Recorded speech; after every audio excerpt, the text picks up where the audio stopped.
Good morning, everybody. Good morning. I would like to thank the musicians. That was wonderful. Thank you, Bobby. And the person that played the keyboard, thank you very much. I've been watching you. You don't have any notes, nothing, no books in front of you.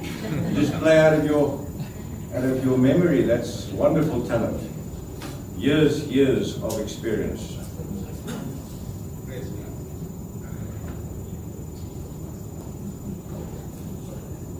I would like to share with you this morning 5 unbelievable convictions. This is one of the best texts in the Bible. And we know that for those who love God, all things work for good, for those who are called according to His purpose. Where is that? Romans chapter 8. Romans chapter 8, verse 28. One of the most unbelievable chapters in the whole Bible. And I'd like to share with you some of the other translations here. The people God chose because that was His plan.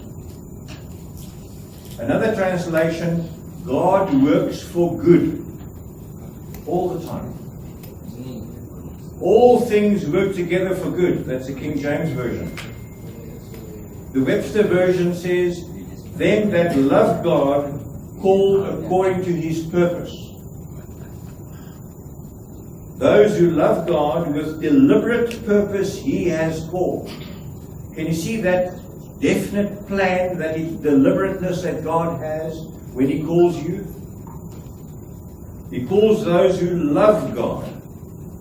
So this is one of the best loved and best known texts in the whole Bible. And this is the Christian doctrine of assurance that we find in Romans 8, that starts at verse 12 and goes through to the end of the chapter, verse 29. Now, this comforting text shares 5 firm convictions that I would like to share with you this morning. Number 1, we know. We know that God is purposefully and ceaselessly active in our lives. That's a wonderful assurance. We don't have to doubt that whatsoever, not for 1 second. He's never indifferent. Of this we are assured. Number 2, He seeks your good. He seeks your highest good, which is your ultimate salvation.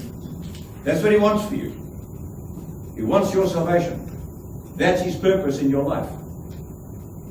And everything else in your life is subsidiary to that purpose. That's the main purpose. This is the ultimate good that God wants for you, that He longs for you. Number 3 is all things. God is not merely guiding some things, but all things He guides. All things He controls. Not just a few things. He controls everything. This is not an undertaking that all things will work out for our comfort. He doesn't ever promise that. Or for our worldly interests. He never promises that. But it is a definite assurance that God directs all things with an eye on your eternal salvation. That's His ultimate purpose once again. And then number 4, those who love Him. Those who will benefit are those who love God. That love God unreservedly. We love God because we understand what He has done for us. We appreciate what He's done for us.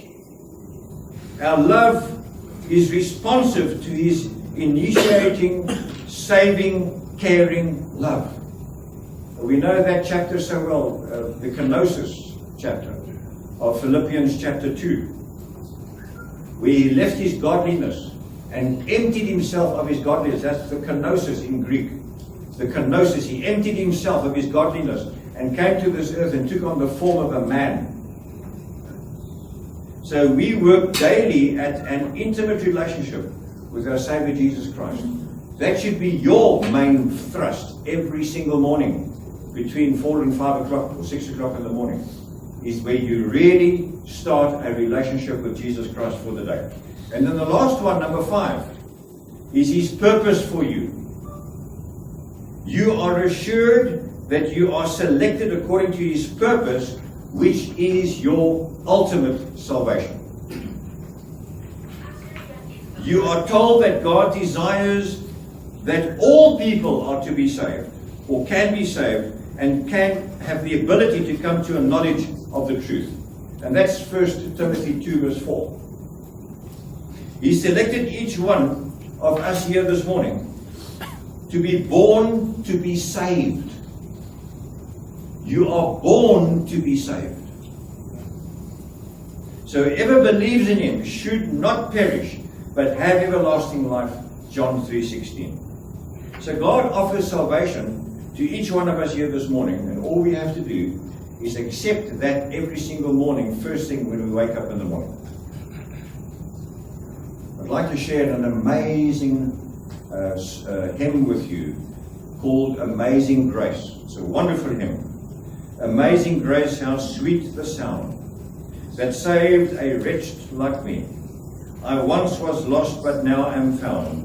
I was blind, but now I see. 'Twas grace that taught my heart to fear, and grace my fear relieved. How precious did the grace appear the hour I first believed. The Lord has promised good to me. His word my hope secures. He will my shield and portion be as long as life endures. Through many dangers, toils and snares, I have already come. 'Tis grace hath brought me safe thus far, and grace will lead me home. When we've been there 10,000 years, bright shining as the sun, we are no less days to sing God's praise than we first began. Now, with this clarity that we've just shared with each other, we can interpret verse 28 as follows. And here, once again, I went to the original Greek and translated this into very simple English. I am assured that God is purposefully active in my life, directing all things toward my salvation. Resultant to this tremendous assurance of salvation, I can only respond in acceptance with gratitude, the love and work that God daily loves, befriending me, a lost person. This is a wonderful, wonderful text. Shall we stand for prayer, please? The whole world, literally the whole world. Everyone has a phone on them. I don't know if you are aware how cheap smartphones have become in a country like India. And the other day my colleague Neville was there, and he looked out of the hotel room the next morning and there was mud. And the kids were playing in the mud, and the house was on that side of the mud. Very, very poor people. I used my second one, thank you very much. Very, very poor people. And he looked again, and the little girl walked into this little shack. It's not a house, it's a little shack. And she came out with a smartphone.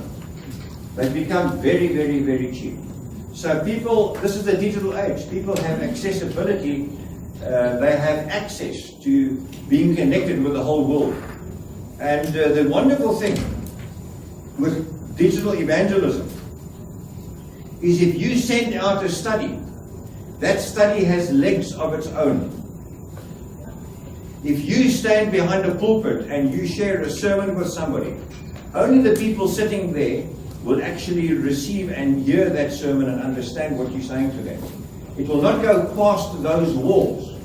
But when you put something on the internet, or when you send something with a cell phone out, it has legs of its own.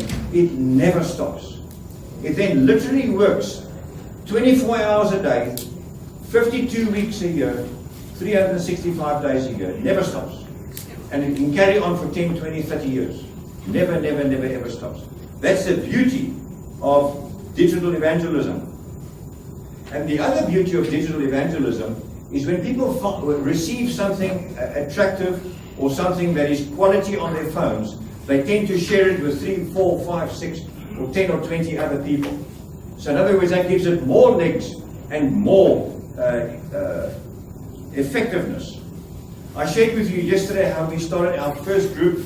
We gave our group of 72 members 3 days to contact people on their cell phones that are non-Adventists and to ask them, do they understand the book of Revelation? And if they don't, we can share the book of Revelation with them with a very easy to understand series of studies. And within 3 days we had 1,300 participants.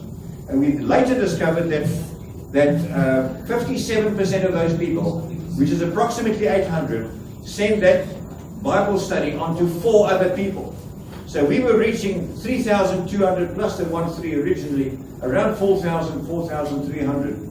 And we baptized 350 people. I shared with you how my brother Marius had been 2 Septembers ago an elder for one of the biggest churches in Pretoria, and he said how he looks at the congregation, and after 33 years there's not one person there because of him. He then decided to throw in the towel and to resign as an elder. I convinced him by asking him to listen to some of the recorded Revelation of Hope series, not to resign, but to start his own ministry by using digital evangelism. And how he has dozens and dozens of baptisms today, a year and a half later. I shared with you how that blind lady, Anna Marie, who was diagnosed with sugar diabetes when she was 8 years of age, lost her left leg under the knee and became totally blind a month or so later. And now she shares with 10 people, 8 Afrikaans and 2 English, the studies that she receives. So the effect of this on the participant is actually unbelievable. And I would like to share with you I'm just going to get out of this one. I want to share with you Skulk. I just want to see if I can find it. Yeah, I think that's it there. Yeah.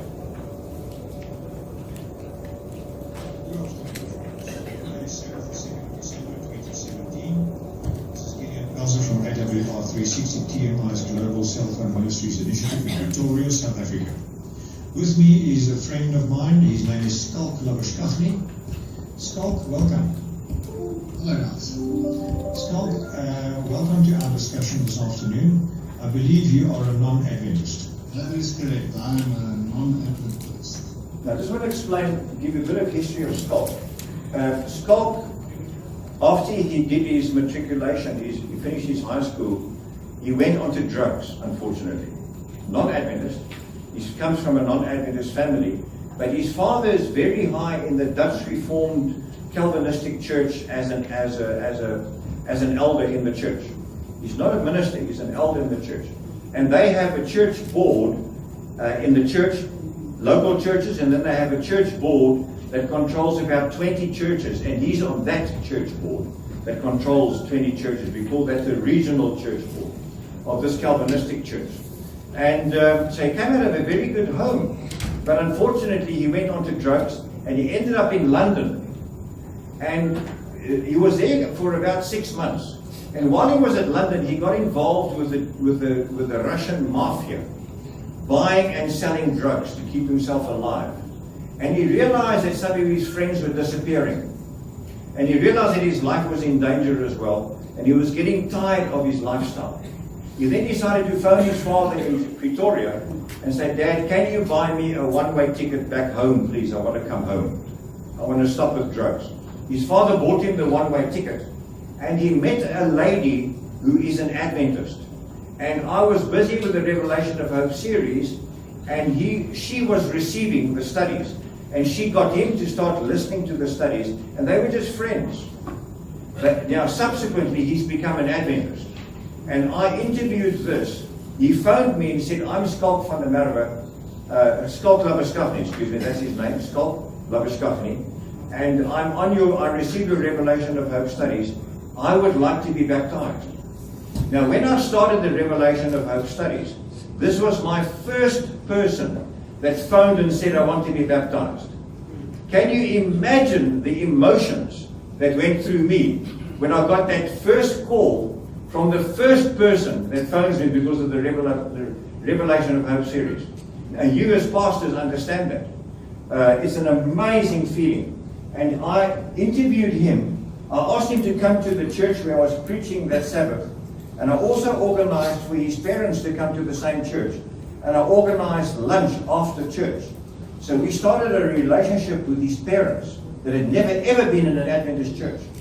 And I asked him to witness, and I called him up and he witnessed, and the tears were rolling down his parents' cheeks while their son, who was a drug addict, he has come right and changed his life completely from a drug peddler to somebody that will never ever touch drugs in his life again.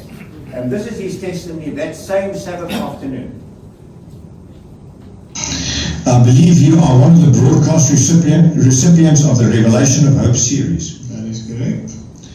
Tell me, how do you experience the broadcasts? I find the broadcast to be very informative, and it's a systematic way of, answering your questions regarding the Bible and how it all fits together.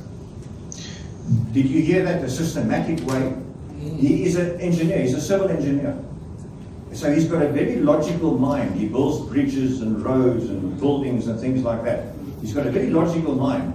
And when I received the series of 27 from Mark Finley, being a systematic theologian myself, I changed some of the things and made it more in an orderly fashion to make it logical. And this is one of the things that Scott picked up. Do you find the cell phone convenient to study the book of Revelation with? Myself, I listen to it while I'm driving. I do approximately 200 kilometers a day driving to work and back. And I found that this is just absolutely brilliant to, listen to in my car. Yet it keeps it. And this is the beauty of cell phone evangelism. I don't know about you guys with traffic in wherever you live, wherever you work. But in Johannesburg, it can take me 1.5 hours to drive 20 kilometers because of the traffic. And now during that time, it's very valuable time lost. That is when I have time. I do my telephone calls legally because I've got it on my Bluetooth in my motor car. I do my calls. I do a lot of business behind the steering wheel. That's when I listen to sermons. I don't otherwise have time. I don't have time. Time is my biggest enemy. The older I get, the less time I have. The busier I've become. So I really don't have time. I don't even own a television because I don't have time to sit and even watch the news. So, and this is what Scott does as well. As he drives to work and as he drives home, an hour, he sits and listens to these broadcasts. And this is the beauty of cell phone evangelism. You can, in your own time, you have 7 days before you receive the next study. You can, in your own time, sit and listen to the study. You can, if you don't understand something, you can rewind and listen to it again. You can do that 30 times until you understand with your own Bible. It's really so remarkable. If somebody does a sermon, you can't say to him, stop, rewind. But you can with a recording. It's really so phenomenal. It's sort of personal touch because I can talk to someone regarding this. I find it very easy to use. The beauty of the cell phone is you can listen in your own time, and you can also rewind. You can also, if there was something you didn't quite grasp or understand, you can actually start that voice note again and listen to it over and over as many times as you wish. That is correct. That's one of the, I find you get distracted on the road. But I can go back and just pull it back and then, and I can listen to it a bit again. That's right. And then the other thing of these broadcasts is you can actually download them and save them onto your computer and then have them on your desktop for any reference in the future. And this is the beauty. We teach the people with the very first and second set of studies that they receive how to actually email from your cell phone, email that study to yourself. And as you open it on your desktop or your laptop computer, it lands up in your downloads. And then you can change the subject matter, give it a new heading, give it a new title or whatever, and then store it in your documents. Because you've got to keep your phone open. Most cheap phones today have a memory of 8, maybe 16 or 32. Most are in that category. Very few phones have a memory like one gig like this one, this Apple. Do you understand? So this Apple is bigger than this computer. Absolutely unbelievable. So the we've got to teach people to keep their phones memory clear, the RAM empty, so that they can keep downloading the studies. We've lost people in the past because we've not told them to how to email and get it rid from their cell phone so that they clear their RAM so that they can download more studies. We've lost them because they thought there's something wrong with their phone and they asked us not to send them anymore because they don't know how to handle all this data. So it's very important for you to, being technical people as you are, you understand that we've got to explain to them how to keep their RAM clear. Yeah, so what I'll do is, I haven't actually downloaded this. But this is something that I want to feel stronger. So what I'll do is, I'm going to get this together, and I've already identified a couple of people that I think this can go towards. And that this is truly the next step of receiving it, is then sending it on and spreading the word in a very easy and convenient way.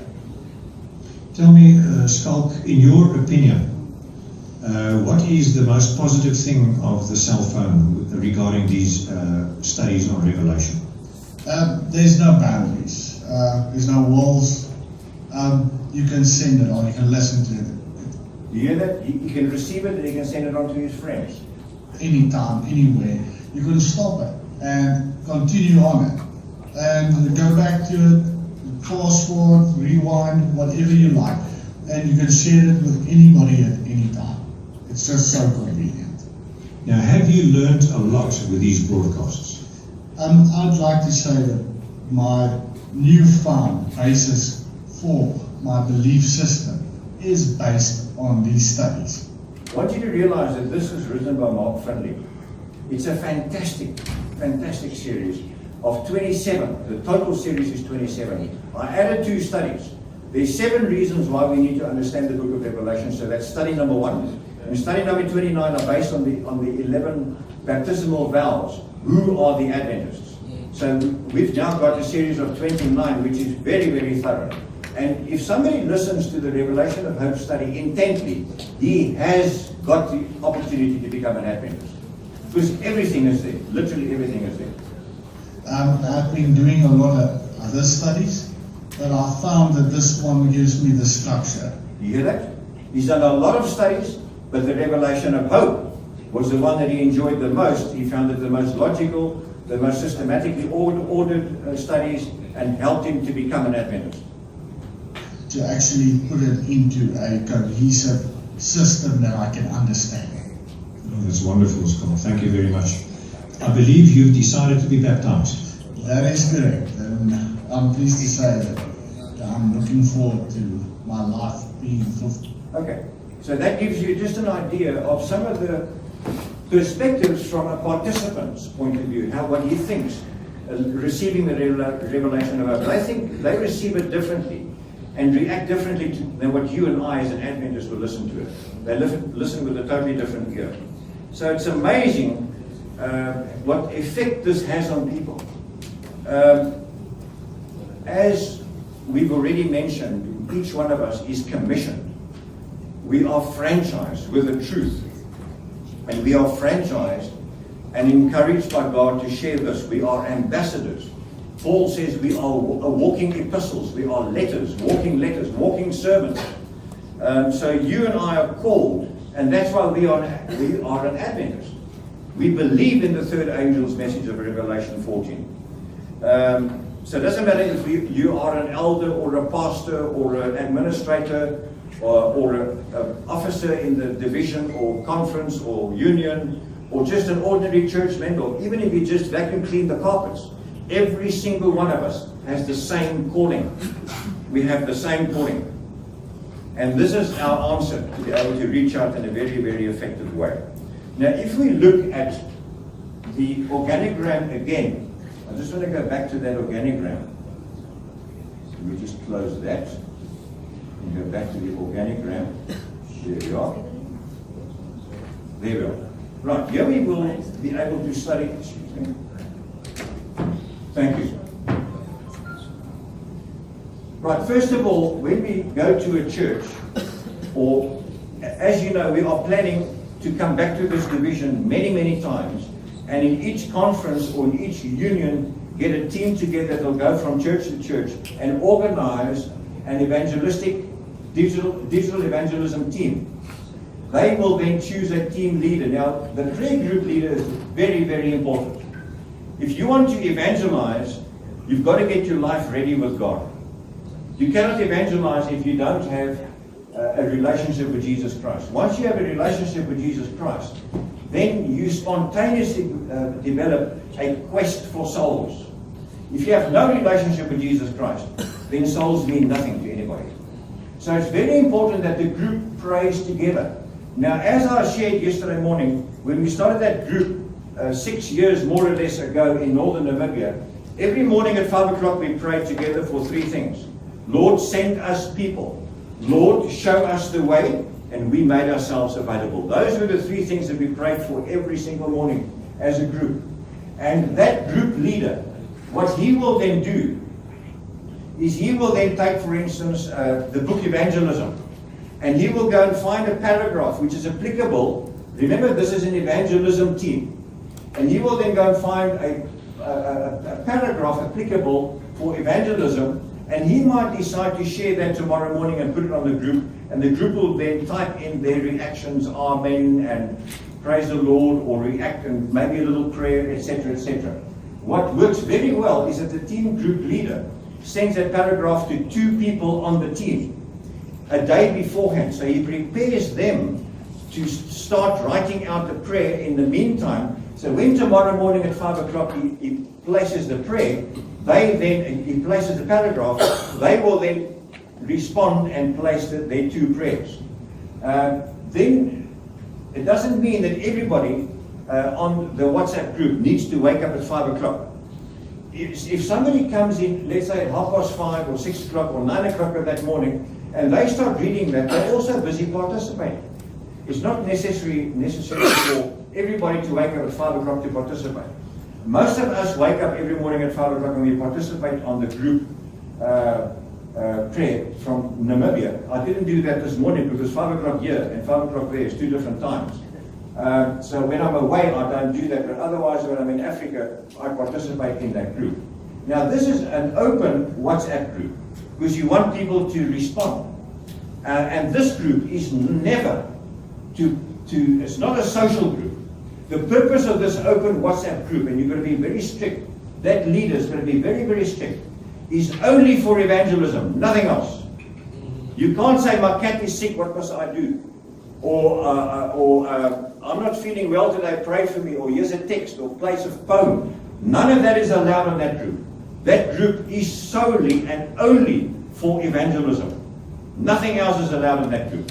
You can have other groups that you can socialize on, but not this one. This is a prayer evangelism prayer group meant for these members, and other members of the church can participate in this as well. We invite them to do that.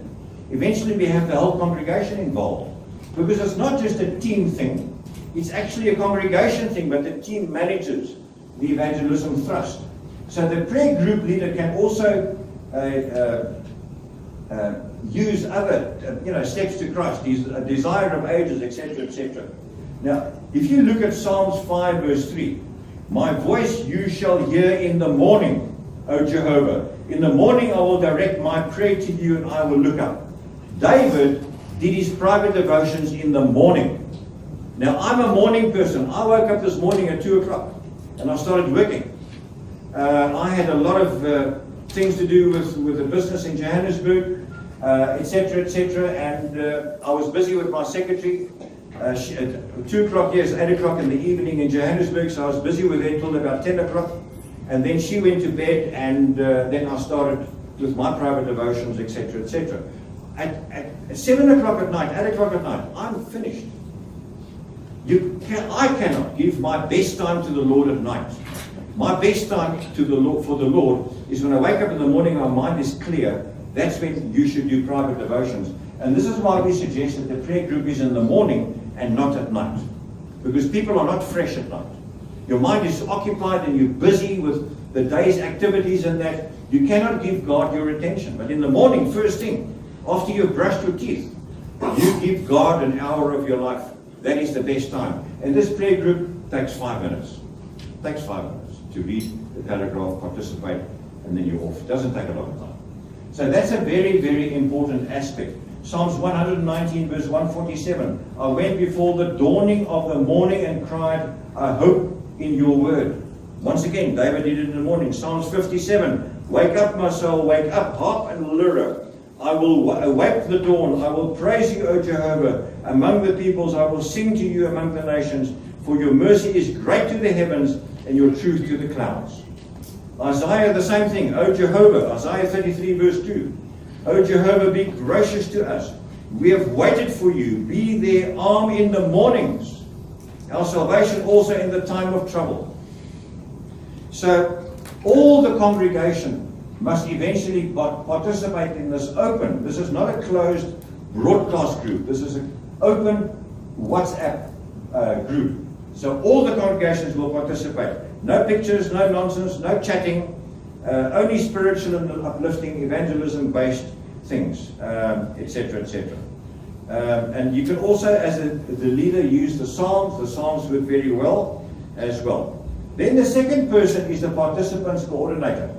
Now his main job is to encourage the church members to speak to their neighbors, to speak to their colleagues that they work with at work, and to bring and to say to them, do you understand the book of Revelation? If you would like to, you can give me your WhatsApp number, and you will receive one study privately. You will not be disturbed because you're on an open group.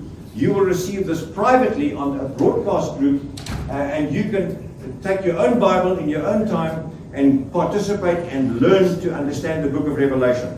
So the participant coordinator, his job is to encourage the church membership to speak to neighbors and friends and colleagues and get them to be willing participants and bring their details on Sabbath to church in an envelope, their name and their cell phone numbers and their emails, etc., etc. So that's the purpose of the participant coordinator.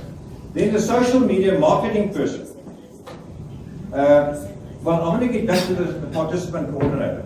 The participant coordinator will also organize a video clip. And that video clip, he will get one of the technical people like you sitting here to actually create this video clip. Joshua, later on I want to ask you just to explain how iMovie works. There's also Swish. There are many apps available for downloading the app and making a short little video that you can base on the revelation of hope. Or maybe there was a flood, or maybe there was an earthquake somewhere, and let's say 1,000 people are dead because of the earthquake. You've got to use those situations because people now question. I'll give you an example. Remember those floods last November in Japan? Those massive floods? There was devastation in a certain area of Japan. I was not there, but Neville had just come back. He was there somewhere around the middle of last year in Japan, training for digital evangelism, and he discovered that he knew that there was a flood. He saw it on the news, and it took him about 5 minutes on iMovie to quickly make a movie, a short little clip of about 90 seconds, asking, now, why this flood in Japan? Now, this was done in English. It wasn't done in Japanese. It was done in English, and he sent it to his digital evangelists in Japan, who sent it out to all their contacts, and they got something like another 9,000 people, I forget the figure, but something like another 9,000 people said, we want answers for this, what happened to us here, this catastrophe. We want to participate in the revelation of hope. I want to show you what one of these clips look like, so that you can see how it works.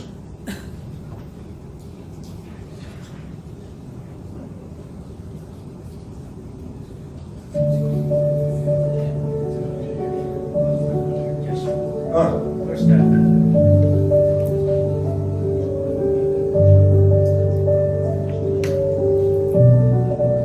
Good day, friend. You are invited to a new series of Bible studies. I will be broadcasting this series starting Monday evening, the 21st of May. This is a very exciting series. Some examples of the subjects to be covered are, can God be trusted? Another study will be, can you recognize the end time signs?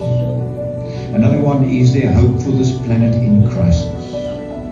and extremely interesting studies are the Messiah and the judgment, all the biblical facts. And also the second coming of Jesus, will it be soon? My friend, these studies answer many questions such as peace on earth, is this possible? Quality time, how and where? The day that disappeared, when did this happen? Mystery of death, what happens when someone dies? This is just a foretaste of many more interesting subjects, and I'm looking forward to share these with you. I encourage you to send me your name so that I can include you in the series. And then please chat to friends and ask them if you can send their names and contact details to me as well. These will be broadcast once per week via WhatsApp, and you will receive them privately in your phone. You will not be part of a group. The cell phone, it is so convenient.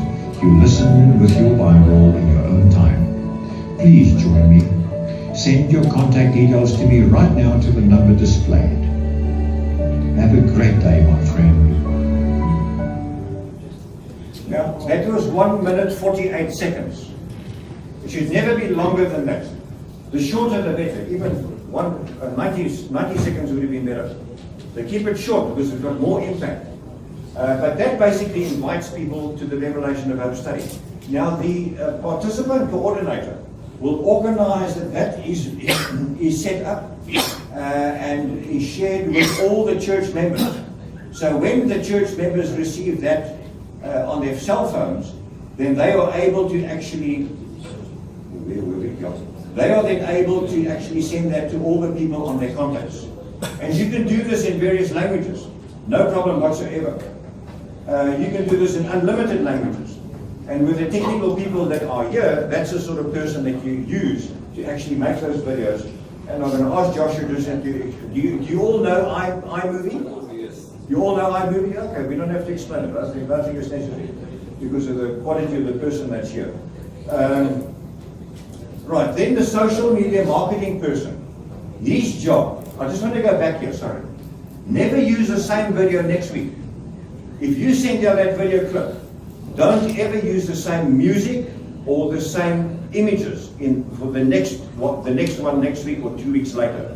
Because people will, in their subconscious, they remember what they've seen. And as they look at this movie, they don't realize that this short clip is advertising a new series.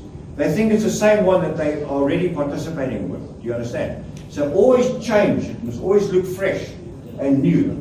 The social media marketing person, what he does, he's a person that understands Facebook and he understands Google and how they work. And he will place advertising on those two platforms. Now with Facebook and Google, you can either get the advertising free or you can pay for it. You've seen on Facebook, you've got some adverts on the right-hand side of your Facebook, adverts on the right-hand side. Those are paid adverts. So if you click on it, then maybe $1 goes off the person who placed the advert there. So it's a pay-by-click system. And it works very, very well. So you can then either pay for that to go there. Now, when we started a health series, I haven't done the health series yet. It was done in Afrikaans with Neville and Dr. Spama. They put a little advertising on Google in Europe. And if I remember the figure, they got 9,420 or 9,242, something like that, response. And it cost them about $40 or $30 to get 9,000 people to respond. That to me is for free. That's very, very, very cheap. So you can either pay for it on Google, and the beauty of Google and Facebook, especially Google, is geographically you can limit the people that see this to, for instance, Indonesia. You can limit it to only Indonesia, so you will get nobody from Egypt or from Africa or from America. You will only get people from this area. Okay, and obviously if it's a certain language, then that advertising that's done in that specific language will only draw the people that understand that language, obviously. So that is how that works. So the participant coordinator, the social media marketing person, also has to draw up new materials, fresh images. You get them off the internet free of charge. Be careful of copyright. It's quite easy to determine that, but always have fresh materials. And that's what he does. He just specializes. Now, what we're doing with this core team that go from church to church and train, they are actually computer experts. They will draw up the social media marketing and give it to those digital evangelists to actually advertise, etc., on their Facebook, etc. And then you get the whole congregation to like. We all understand how the like works, because then all of a sudden your audience goes into the thousands and thousands and almost the millions, literally, because so many people have liked that advert or that article or that whatever you place on the social media. Then you, depending on the size of the congregation, we do not ask the whole church to start evangelizing with their cell phones. We want approximately 4 people per church. 4 people per church. Now, they've got to be they've got to have very good internet connection. They've got to have a good laptop or a computer, a desktop computer. They don't have to have a fancy cell phone. So they don't have to have a fancy, because they don't use a cell phone. The only thing they use a cell phone for is to actually create the contact on their cell phone and to create the broadcast WhatsApp group. And then number 3, to put the member onto that group. Then they don't use their cell phones anymore, they use their desktop or their laptop computers. So they need a very good computer, reliable computer, and excellent data connection. Your internet must really be able to offload and download as fast as possible. In Johannesburg we have fiber optics. Do you have fiber optics in Indonesia? Fiber optics is stunning. And you can buy the speed that you want. I'm using 2020, which is ample, absolutely ample. Uploads at 20, downloads at 20, and that's really, really, very, very fast. It's fast enough for me. So the main job of these people is not to send out studies. It's not their main job. I'll be talking about their main job later. So these 4 people must be chosen very, very carefully, because they need to send out the studies. Takes approximately half an hour once a week. But they need another half an hour or a 3/4 of an hour or an hour every day for 7 days a week. There are for the other 6 days of the week. And I will explain that later, what I'm getting to. Then we need the technical support. Now the technical support is very important. He must be able to teach these people to download WhatsApp web. Who has WhatsApp web on their computers? Okay, what technically happens is the WhatsApp that is on your phone, you can download it onto, you go into Google and you type in download WhatsApp web. And Google will guide you to download WhatsApp web, otherwise go to the iOS and download WhatsApp web onto your desktop or your laptop computer. What then comes up is a QR code, a quick response code. And then you take your phone and you open up into WhatsApp, and you can actually go in and you can read the QR code. It will come onto the screen of your computer, and within a split second it reads that code, and whatever you've got here on WhatsApp is duplicated there on your desktop computer. WhatsApp web. Right, so it's duplicated on your computer. If this is off, that will not work. If this is far away from that computer, it will not work. Okay, so this is going to be on for it to work on your desktop or your laptop computer. So on your desktop, that's where you can store the studies. I think my 29 studies is 1.3 gig. You can't store that on a cell phone. Do you understand? You've got to store that onto another system, etc., etc. And the best is obviously your hard disk. So you store it in your documents, and from there, you take it from WhatsApp web. Very easy to take it from WhatsApp web, drop and drag it into and place it onto the group. And just now I will show you quickly how the groups work. When Joshua is back, I'll ask him just to connect me, and I will show you how that actually works. It's very, very, very easy.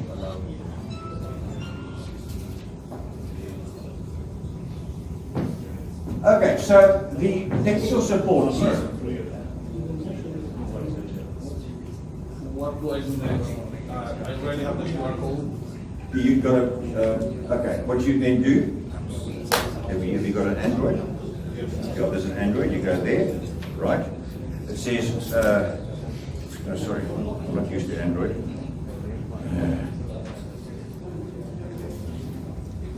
WhatsApp web, go WhatsApp web, you aim that at the computer, at the QR code, and boom.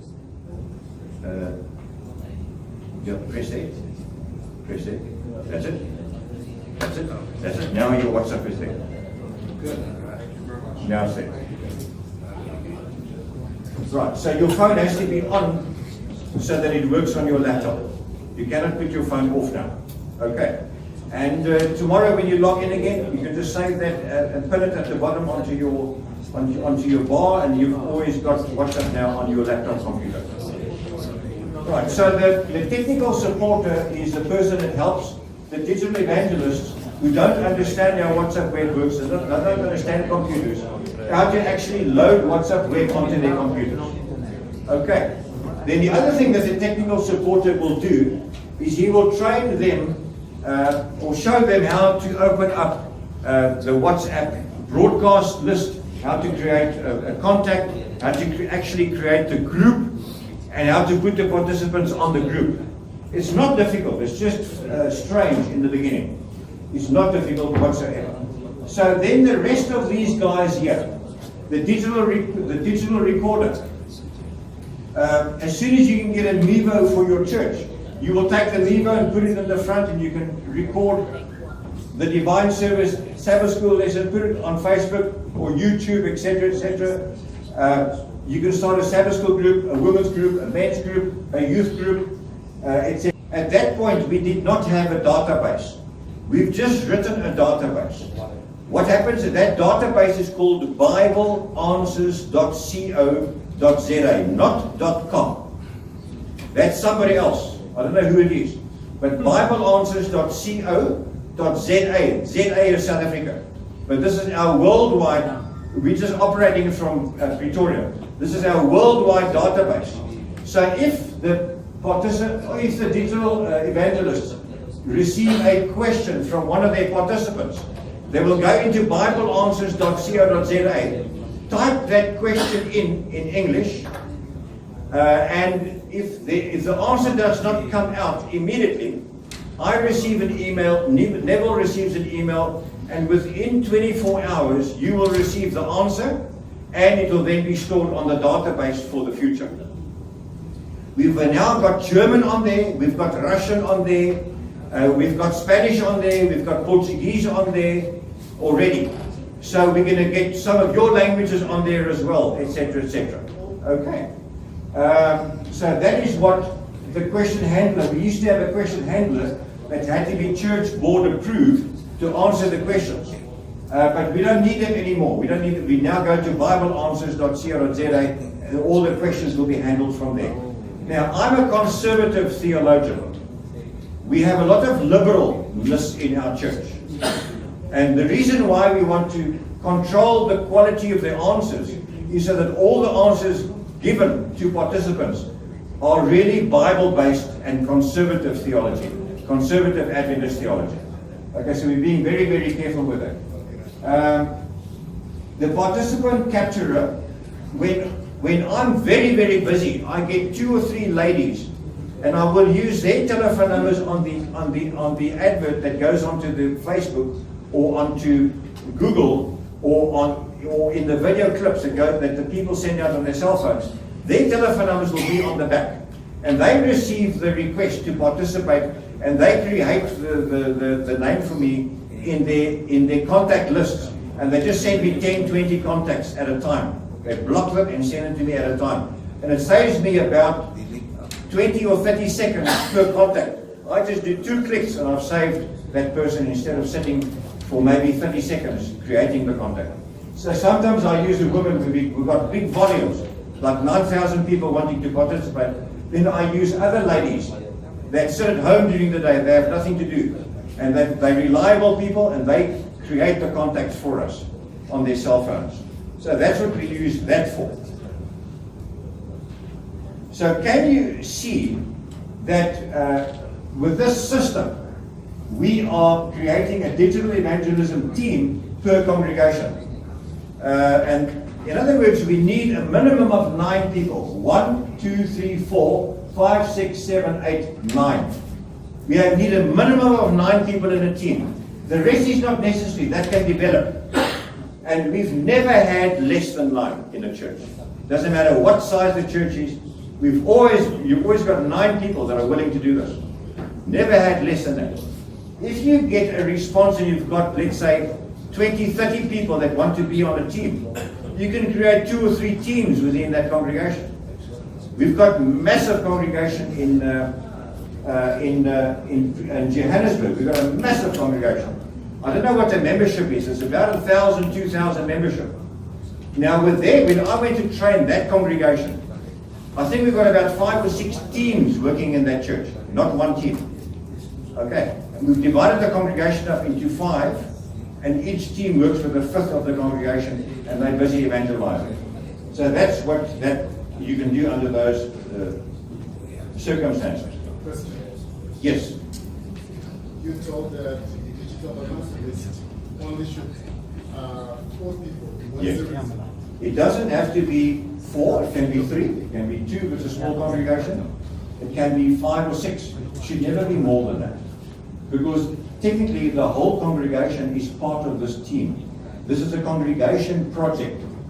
But there's a team that manages it, and the whole congregation feeds those 4 or 5 or 6 digital evangelists with willing participants. And that's their job. They are people normally that don't work. Or if they do work, they've got time in the evening, at least an hour every day to spend on this project.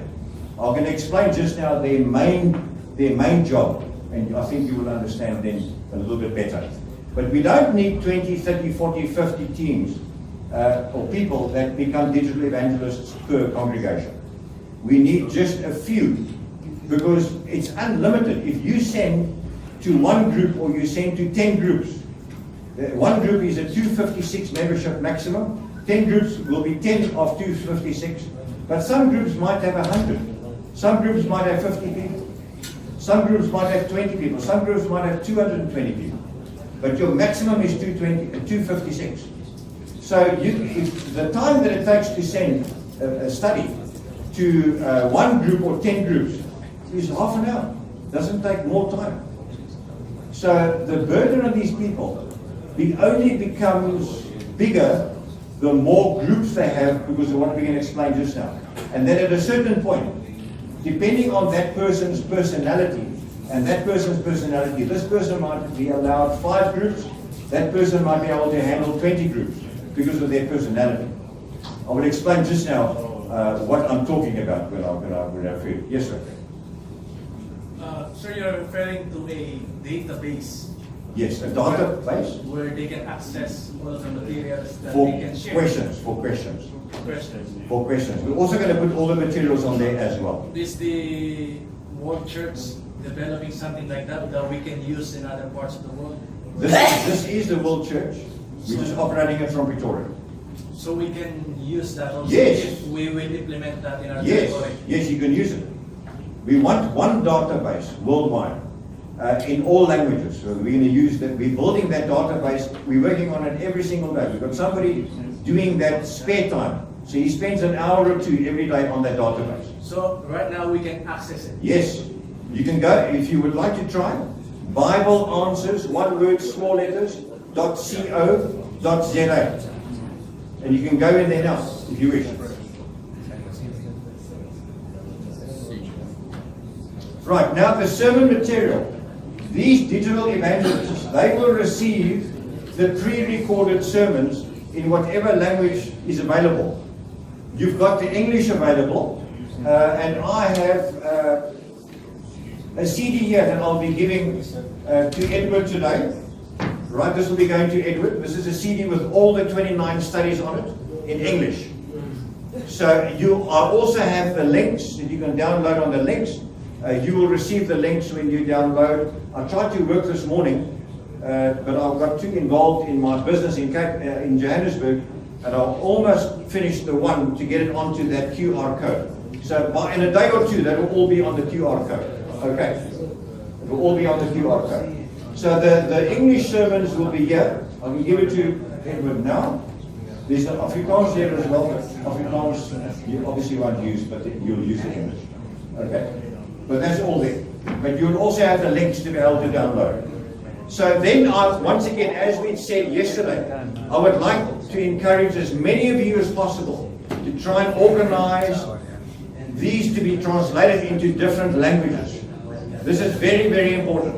And as soon as you have somebody that wants to do the translation, tell me and we'll give you the material. We'll give you the material. GC is also willing to pay somebody to translate. So we've budgeted quite a bit of money at AWR to pay.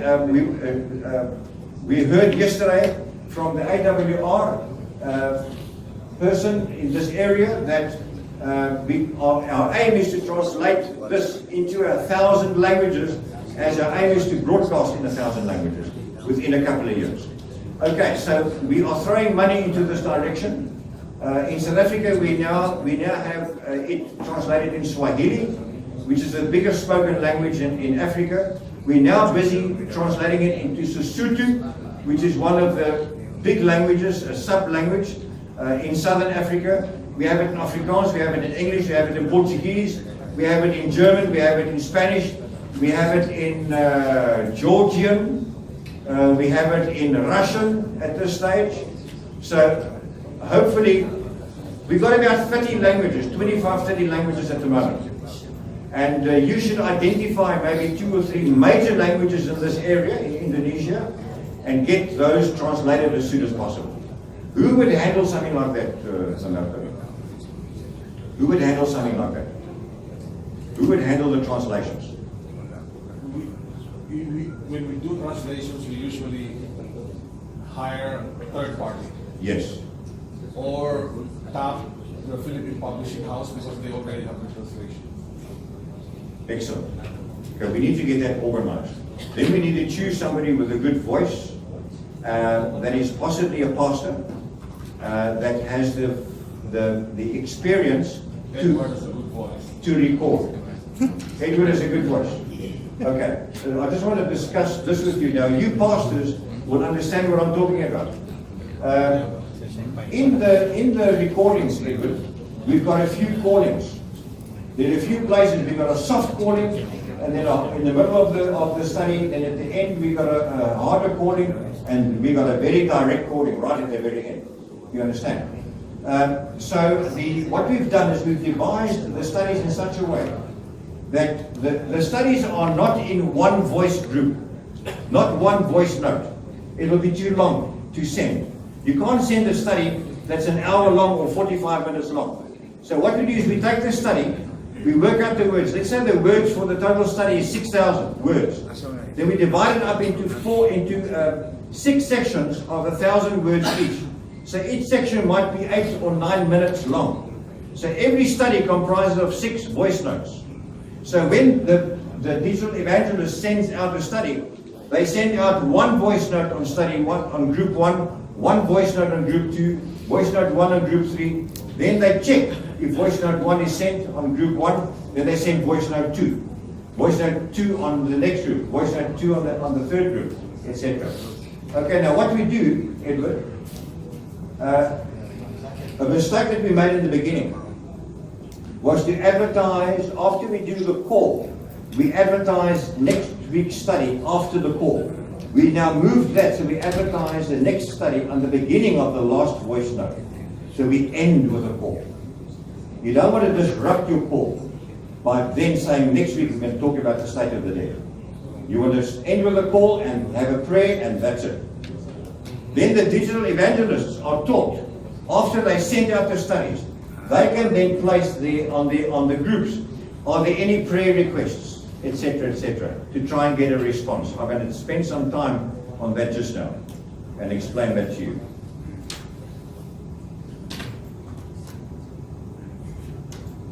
Well, let's do that now.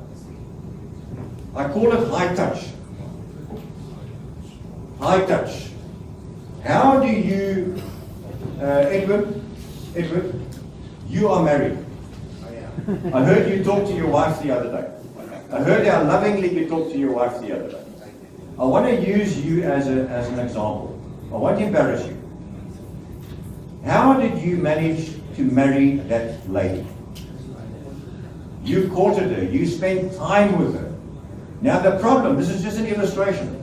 The problem with digital evangelism, you're sending out maybe 500 or 1,000 studies to people that you've never seen. You never baptize a stranger. You baptize friends only. In other words, you as a digital evangelist has to develop a technique. We call that high touch. That you become friends with people that you've never seen. And this is the digital evangelist's main job. It's not to send out the studies, but to make friends with those people that will lead from broadcast to baptism. That's high touch. Now, how do we do that? Number one, we've got to build relationships. For Edward to marry that love of his life, he had to spend time with her. He had to go on walks with her. He had to take her out for dinner. They chatted for hours together. They would sit in church next to each other. They would go to the opera house or whatever and watch the opera or whatever, or whatever they like to do. But they would spend time with each other. So the digital evangelists have to spend time with their people that they've never seen, so that they can start building trust and building relationship. And the more time he spent with his future possible wife, the more she started to trust him, the more she started to like him, etc., etc., and eventually that led to marriage. It's the same thing with digital evangelists. They need to spend time to build the trust, etc., etc. So number one, you've got to listen to the needs of people. Now, pastors are very clued up when it comes to this. When somebody sends you an SMS, and that SMS reads, I can give you an example.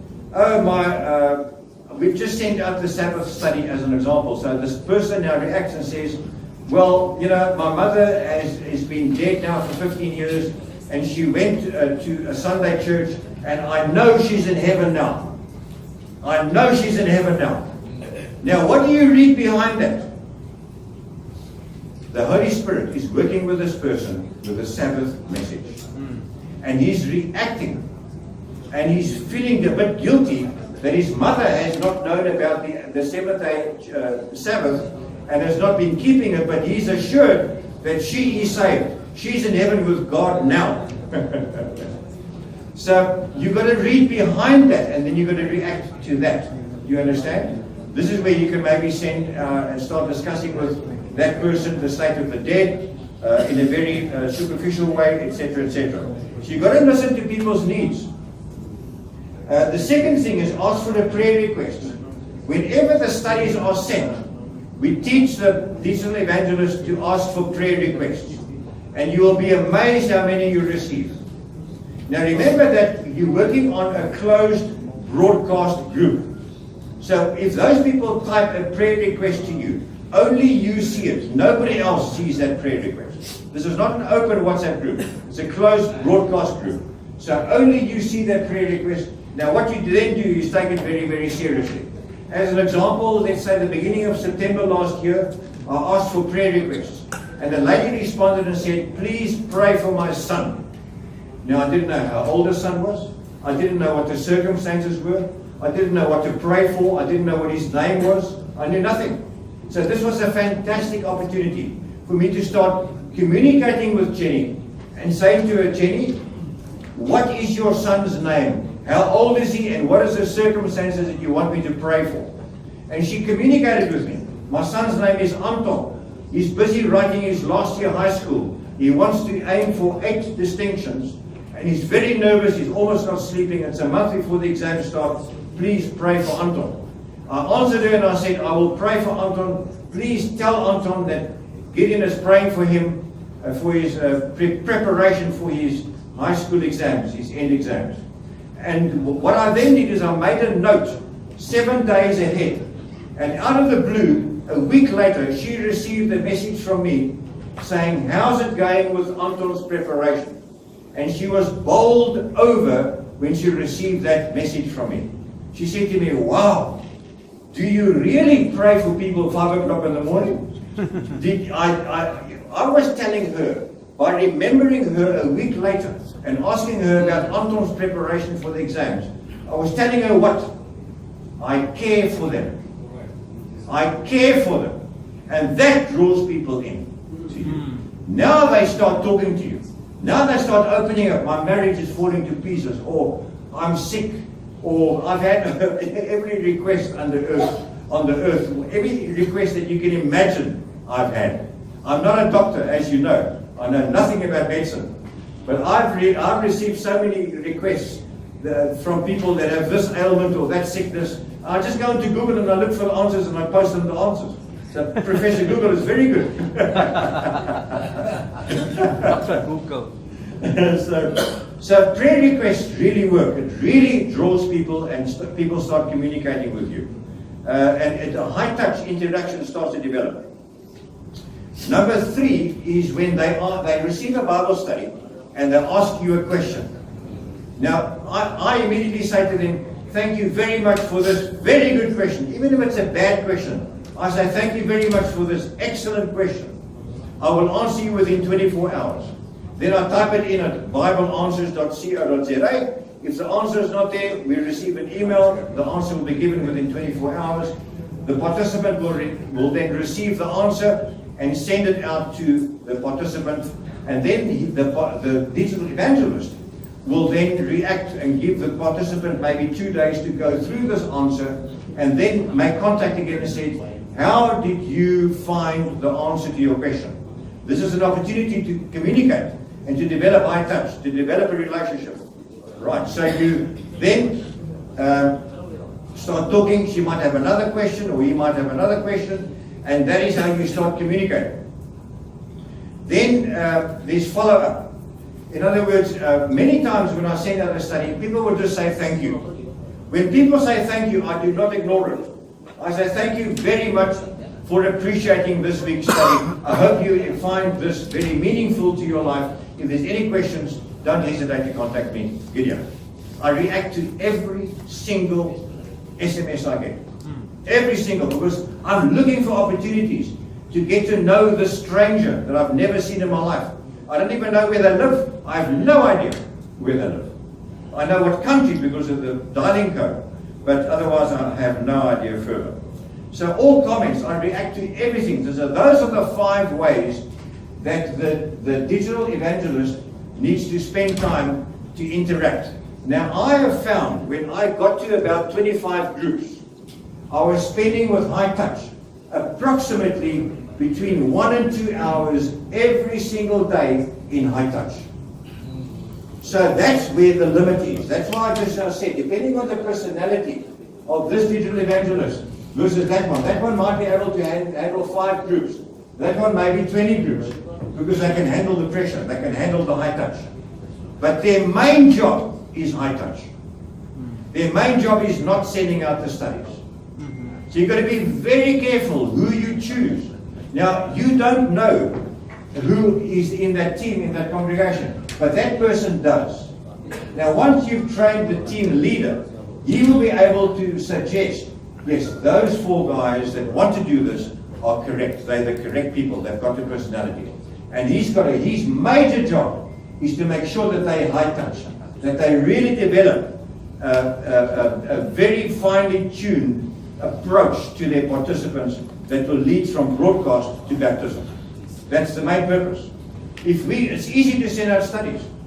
You can send out 1 million studies, but if there's no interaction between you and somebody, there'll be no baptism. It's like a pastor standing in church, coming in church every Sabbath preaching, but he never does any Bible studies. If there's visitors, he never visits them. He doesn't go and greet them. It's the same thing. It's pointless than being a pastor. So, in other words, this to me is the most important job of the whole church. That's the most important job of the whole church because of the high touch. It's the high touch where you make friends with people that will lead them into the baptismal pond. And that's what we want. So that's the very, very, very important. Now I have a 2-hour study just on high touch. There isn't time to share it with you. But I'll put it on the group, and you guys can download it and take it from there and just read it through. It'll take you half an hour to read it through. Okay. But that is very, very, very, very important. High touch is very, very important. Right, now, I just want to see what this... No, it's not important. Right. Yesterday I mentioned to you that if you take a normal church, Sunday church, Sabbath church situation, the pastor comes into that person's home maybe once a year. But when you are in that person's home every week, delivering a study for them to participate in, you become the authority as the digital evangelist. You become the authority in that person's home when it comes to anything religious. So it's a very important responsibility that the digital evangelists must accept and realize that they are becoming very important in people's homes. So these have to be very stable Adventists, good internet, good computers, and an hour a day. That's what we're looking for. These are your soul winners. These are your soul winners. All the other people in the congregation are supporting the digital evangelists to become successful. That's the most important work in this whole team. Very, very important.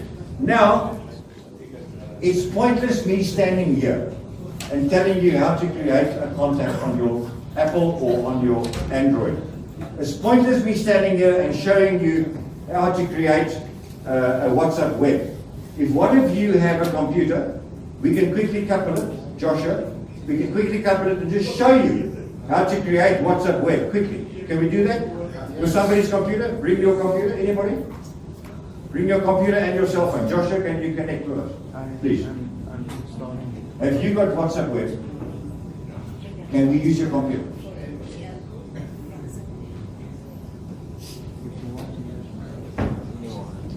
Yeah, put it up. I'm downloading now. Have you got it? I'm downloading now. You're downloading now? I want to show you the process. Oh, you right? I want to show the whole process. Oh, okay. Yeah, he hasn't got WhatsApp web, so that'll be good in there. You're welcome. Edward, you can carry on there, don't worry. We'll use another one. Edward, we'll use another one.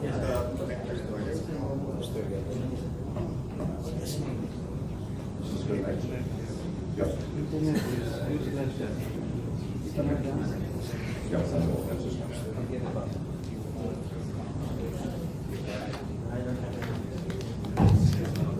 Yes.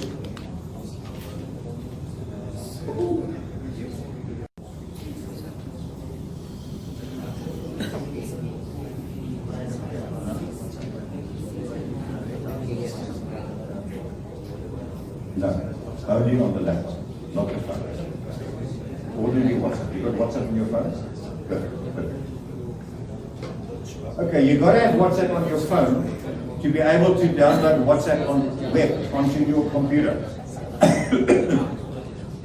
WhatsApp web does not go onto your phone at all. It's only WhatsApp on your phone. WhatsApp web is for your computer. Okay. Okay, go to perfect. Settings. Now you go, this is an Apple. You go into settings at the bottom here. You go into WhatsApp web. Can you connect this onto one of them? That's even better. How many of you got Apples? Excellent. How many of you got Androids? Okay, we're going to show you both methods quickly. We'll show you both methods.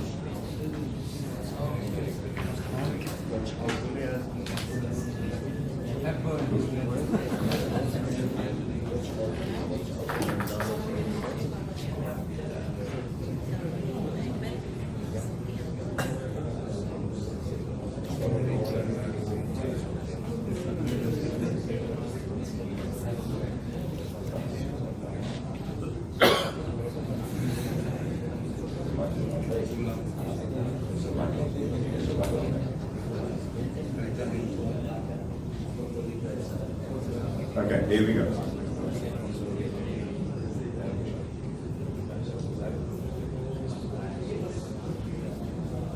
Okay, there we go. we go into WhatsApp. Where's your, there it is. We go into WhatsApp. Now you go into the bottom here. Can you see the bottom right hand corner? It says settings. There it says settings. So we go into settings. That's what I'm doing now. Now you choose WhatsApp web desktop. So now you go into it. You haven't got an internet connection yet.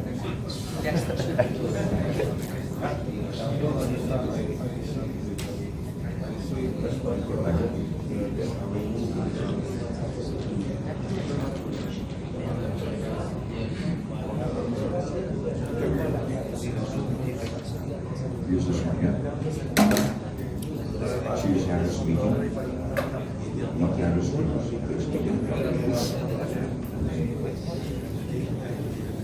And here is my show.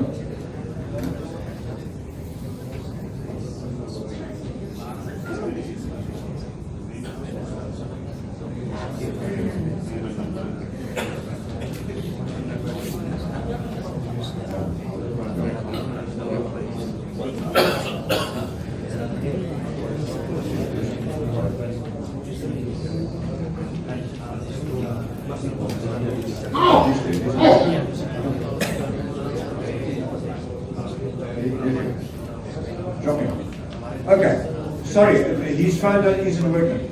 So what then happens? You can use my.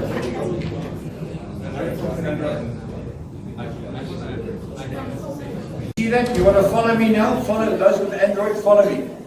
These three dots. So you press on the three dots. Right, now you choose WhatsApp web. You choose WhatsApp web, right? Now your QR code comes up. And then just now you're going to, yeah, he's already registered. So you'll see there it says log into it. You point it towards your computer screen, and will read the QR code, and with an instant, this WhatsApp is on your computer. Okay, can I pull it up? Right. Does that make sense? Yes. Right. So it's not difficult. It's not difficult. Now I would like to show you.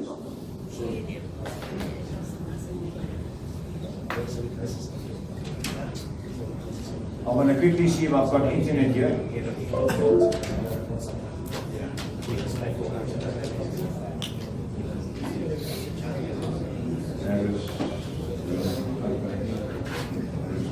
Okay, I just want to go into the internet and show you how I place the study.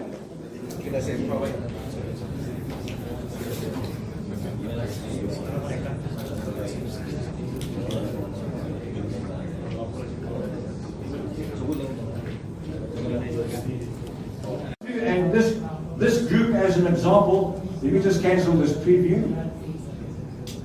This group as an example, if I go to info,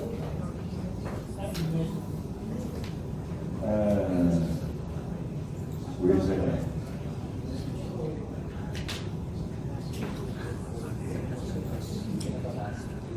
I can't remember where info is. Info. No, here it is. The info list. This group. Now, if when you send a voice note, go on to info, and it'll tell you that this voice note has just been downloaded. And as soon as it shows one or two participants that have read it, you know that everybody's received it.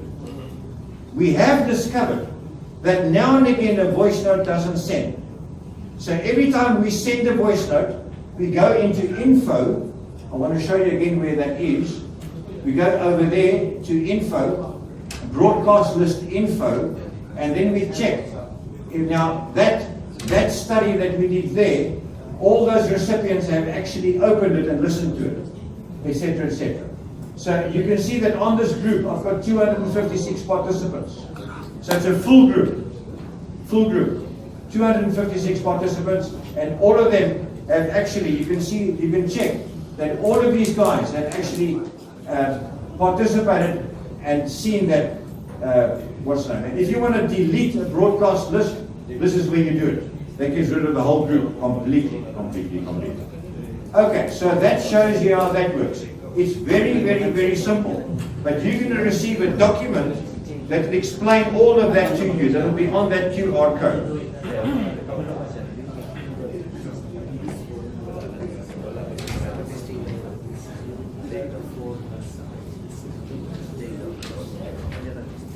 So all the different aspects of how to create a WhatsApp broadcast list. Now I would like to explain what the difference is between a broadcast and an open group. Can I have everybody's attention, please? A broadcast group is the one that you've got to use. An open group is looking for problems. If there's an open group and somebody SMSs you back, everybody in the group sees it. If you're on a broadcast group, only you see that interaction between you and the participant. In other words, you're protecting the group. The last thing you want is that somebody on a Sabbath evening says Happy Sabbath to you on this group. Now everybody knows this is people that keep the Sabbath. Do you understand? So never use the open groups. Use the open groups for the prayer group, yes, and maybe for the social groups in the church, but not for Bible studies. We only use the broadcast group, and that's the beauty of WhatsApp. The broadcast facility is absolutely fantastic. Okay. Where can we see? Sorry? Where can we see the different broadcast? It looks the same. That I just showed you was broadcast. This is a broadcast group. This is not an open group. So when I place a study, when I did this, I said apologies for the long break. I'm going to Bali in Indonesia, and then I gave them the study for the week last week. I gave them the study. This is Quick Fire Facts, another series that I'm busy with at the moment. This is the whole Bible study, but in one 10-minute bite. Boom. This is what we're doing now. Very, very short. People don't have time. So instead of an hour of study, we boiled it down to a 10-minute study. It's working very well. We're getting very good results. But this was a broadcast group, and those 256 participants received them individually. So the group looks the same. There's no difference here. But when you create the group, and the instructions will be on the QR code. When you create the group, the broadcast group, just follow those instructions. The iOS and the Android system is there. Just follow it step by step and you will see how to create the group. You cannot create a group with less than 2 people. So you open the group, you put 2 people on there that you've already got as contacts that want to go onto the group, and then you title the group, and then you add the other people, and then when you finish with 100, 150, 200 people, you can actually send out your group is established. And you can take people away from the group and add people anytime. Okay, anytime. It's very, very simple. But all the instructions are there. Yes, sir. Ensure that it's a broadcast group. Yes, good question. Good question. Can we come on, please? If you just go on top here, you see To create the groups on the cell phone. Create the cell phone.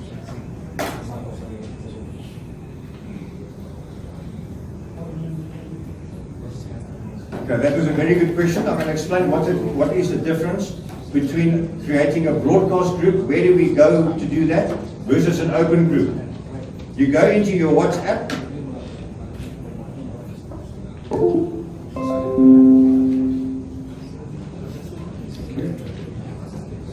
Here we go. You go into your WhatsApp. Now when you go into the Android at the top, you can actually choose a new group or a new broadcast group.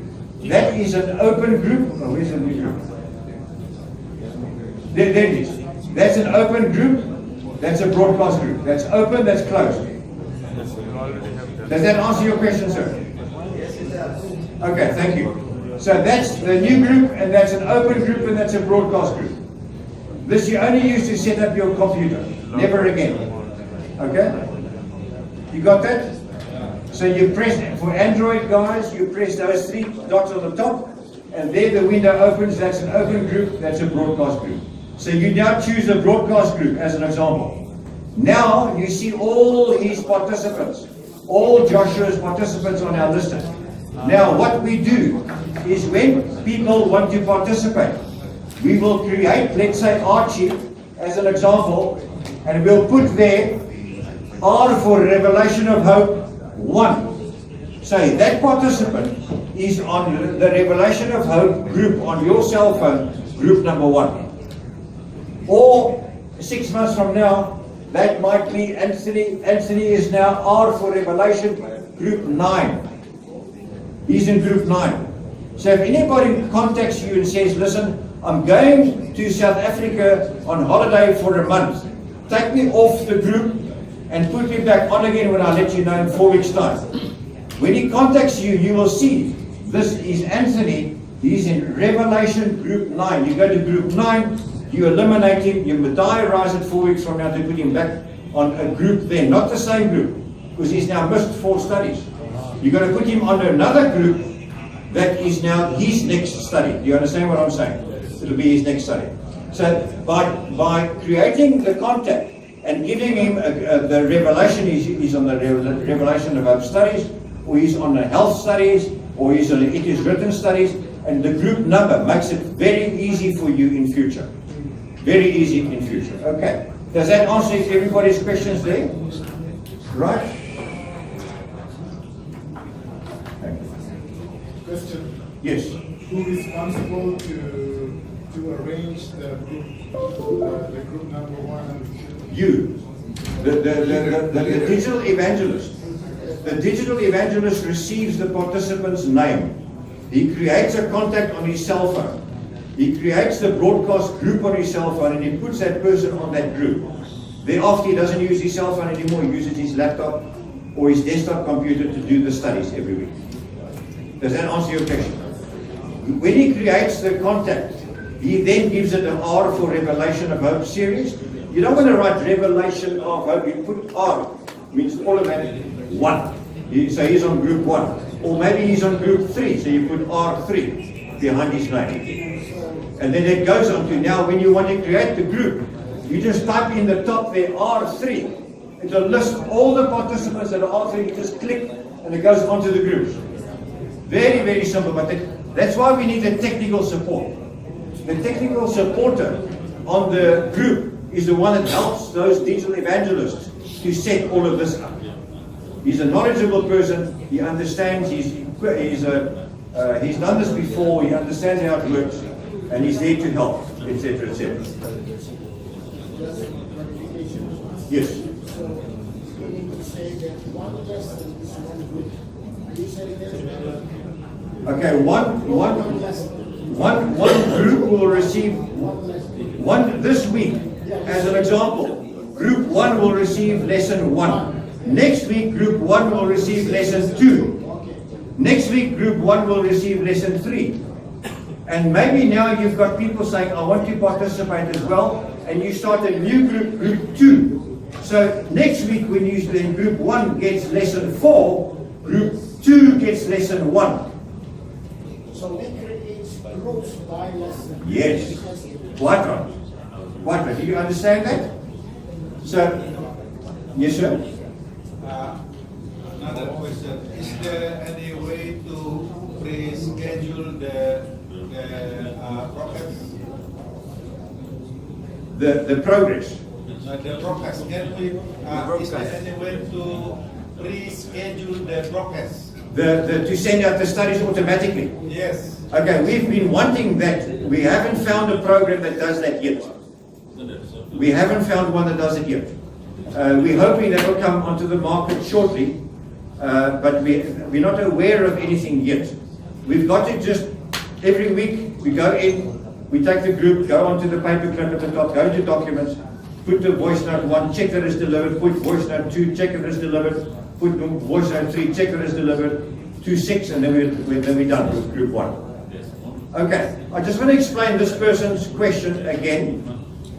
You're going to start with group 1, right? So all your participants, whatever their name is, has R1. They're part of Revelation Study Group 1. So when you create the broadcast list, you just put their R1 at the top and all the R1s will come up and you just click, click, click, click, click, and they go onto the group automatically. So simple as that. Otherwise you do one by one, it's a bit longer, right? Once you've got the group set up, you're now going to send out the first study to that group. Once you send the first study, that is 6 voice notes. Next week, they're going to get study number 2. The week later, they're going to get study number 3. Now you've started another group.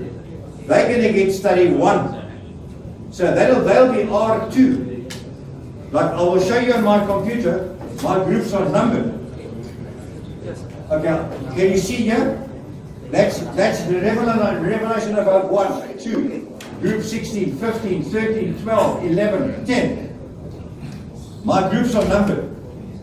And all of those participants there, they vary. I might have 100 in one group, I might have 200 in another group, I might have a full group of 256. It doesn't matter how many is in there. But you can't have more than 256. Okay. So all my groups are numbered. Revelation of Hope. Different numbered groups. Yes. Oh yes, you wanted to ask a question, sorry. For the broadcasting, remember, people that we need to send the broadcast to them, they need to save our number. Yes. If they're not saved, they're not going to receive our message Yes. from us. That's the beauty of the broadcast group. The broadcast, because it's being broadcast, if the digital evangelist's contact details are not stored on the participant's cell phone, when that is broadcast, the participant's cell phone will not recognize that broadcast as legitimate and will not download it and will not open it. That means that when you create a contact, you've got to send them a welcome note on an ordinary WhatsApp, on an ordinary, not through the group, on an ordinary WhatsApp, and you say to them, please store my number. I am your digital evangelist from whom you will receive the revelation of our studies. If you do not store this number, your phone will not recognize the study as legitimate, excuse me, and will not download the study. That means that automatically you sit with a willing participant. And nobody can, in America or Britain, nobody can sue you now because they're receiving stuff they did not ask for. Okay? So automatically they are legitimate participants, etc., etc. Question. Yes, sir. You have two different files. Number one is the audio file and you have the word file. What is the difference between the audio file and the word file? Well, are you talking about that one and that one? Correct. Okay, this one was a drop and drag. That was there at the top. Using that and going into, I give people both. The reason I give them both, because some people have old technology on their phones, and they can open this one easily, but that one they find more difficult, or the other way around. So I say to them, here is the alternative download. That's the same study, but that's an alternative. They can choose which one of the two would they like to download. Okay, very good question. So they're both audio. They're both MP3s. They're both MP3s. I can actually play this for you if you want to listen.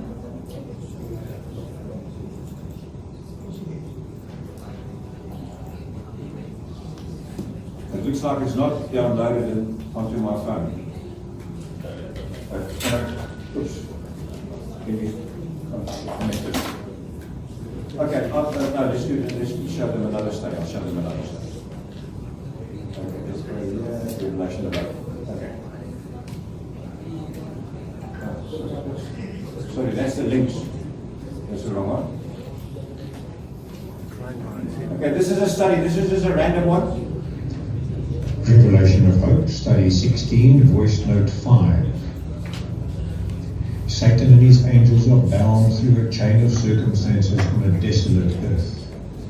And the Bible says in Jeremiah 4, verses 23 to 27, I beheld the earth, and indeed it was without form and void.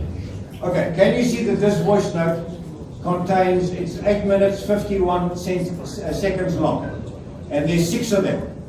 The other one might be 9 minutes. The other one might be, because you can't end it exactly 1,000 words. You've got to end it as thought where it makes logical sense to stop. So you might have 950 words with this one. That one might have 1,020 words, but technically you're ending around 1,000 words for each voice note. What I do is at the end of the study, I look at the words and divide it by 6, and then I aim for that figure. So it might be 980 words for every study. or 850 words for every study. So I just divided by 6, and that's it. So that is just an example of what it looks like. Okay. Yes. Regarding the material translation into our own language. Yes.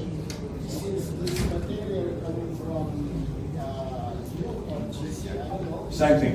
Okay, meaning that there is an issue of copyright, also official translated. Otherwise, the translation will go on. We don't know whether this translation is true. Yeah. So I think we need to guidance where is this material available officially, or we are given authority to translate. Okay. Did you hear that question, Edward? No. Did you hear that question? No. Very good question. I'm going to repeat the question. He wants to make sure that when the Revelation of Hope studies is translated into one of the local languages, that it is done with approval, that there will not be any copyright infringes. Remember, we're all Adventists. This is Revelation of Hope. This is AWR. So we give you the material, we give you the rights to translate this. We just need controls. We need people to control this in the union or in this division, excuse me, that will control the quality of the translations. Now, I don't understand your language. I can't listen and control it. So you have to choose somebody that will listen to this and check, is this fine? Is this language is it very well translated? There isn't any slang in it, that sort of a thing. And then you need to choose somebody with a good voice that can do the recording, etc., that's got the finesse to do a call. The call is very, very important. Does that answer your question? Okay, that was a very good question. Right. Follow-up question. Yes. So how do we get the resources? Do we have the scripts available for us to? We give the script to the division, and the division will organize it to be translated and to be recorded, and your church members or whoever wants to be a digital evangelist will receive the pre-recorded sermons done already. In English, we can give you now immediately. Edward has got them, but it will take time to translate into the local languages, but eventually that will be available for you. Does that answer your question? Yes. Okay. So the English you can start with immediately. So another question, how many Bible study lessons do you have available for now? 29. A series of 29. Complete series of 29. It's absolutely complete. It's the Revelation of Hope, right? Revelation of Hope. Divided two. Plus the 2. The first one. 27, correct. Becomes 29. Sir, for some countries, what you told us is quite good. What I mean, the material resources is quite good. But in Indonesia, there's a law that we call IDE law. IDE means information technology law. From the beginning. Just in case we are going to spread the gospel, Just in case we are going to spread the gospel to other people. Let's say that we have made a group, but the group consists of many backgrounds, such as Muslims, Buddhists, and many things. If one of them little bit feel, disturbing by our broadcast, there is a law here that he can reporting this kind of material to the government, to the police. So it's quite difficult for us. That's problem that we are facing now in Indonesia. That's why if we make a group, we just create our own group with the Christians, okay. But if you go across, it's terrible. So what my question is, can we as artists make a material is quite soft, little bit soft, so that it will not hurting or disturbing other people? Thank you very much. Can I just repeat that from my perspective and just handle this question? It's a very good question. You take, for instance, Nepal at the moment. We are not allowed to evangelize in Nepal. What do we do in Nepal? We're using the health message to enter Nepal. We cannot evangelize in Nepal. So we're using the health message, and his point is to come with soft material which will not cause any problems in certain communities, and use that in closed circles. Is that what you're saying? Right. So we totally support that. We totally support that. And what we do, the division will obviously have leaders that you need to approach and say, listen, we want to go ahead with this material, can we have your approval? Okay. And you're welcome to email me anytime. My email address is very easy. It's Gideon@awr.org. Gideon@awr.org. Very, very easy. Gideon, as in the Bible. Small letter. Small letters. Gideon@awr.org. Yes. .org. O-R-G. Okay, thank you. I want to ask my bahasa because Excuse me. in Indonesia, because here we are in Bali. Jadi terjemahkan akan. Oke, jadi pertanyaannya adalah bukan ini juga semacam masukan untuk materi yang ini sangat bagus, tapi kemarin hampir-hampir mau stres juga karena penggunaan medianya yang mahal-mahal. Tetapi kalau kita menggunakan, boleh ada yang terjemahkan di. Tetapi kalau kita menggunakan handphone, semua orang bahkan sampai kepada petani dan anak-anak menggunakan handphone. Mereka bisa menginjil, mereka memiliki kemampuan untuk menginjil. Permasalahannya adalah seringkali tidak ada materi yang baik. Kenapa tidak kita menggunakan satu situs di mana kita bisa mengambil materi-materi yang baik untuk menginjil dengan menerjemahkan ke berbagai bahasa. Dibanding dengan kita membeli alat-alat yang begitu mahal, ini yang sudah tersedia, yang sampai kepada anak-anak bisa. Kenapa tidak kita membuat satu situs di mana itu bisa ditranslate ke berbagai bahasa dan kita bisa ambil materi-materinya di situ. Terima kasih. So this is just like a suggestion. I just summarize that Pastor means that this one is good because he use the phone as many people like children and all the people around the world. I mean they can use, but he just suggests why we not use this one. We can prepare one website, one site to prepare the material so people can access and translate in their local language. Okay, on excuse me, on BibleAnswers.co.za, we've got all the material to be able to download. Translated already. What he meant is English, not in English. Only in English. In Indonesia. In Bible Answers, we've got the material in English for you to download to translate. BibleAnswers.co.za. Okay, you can also email me and we'll send you the material to translate. Am I answering your question?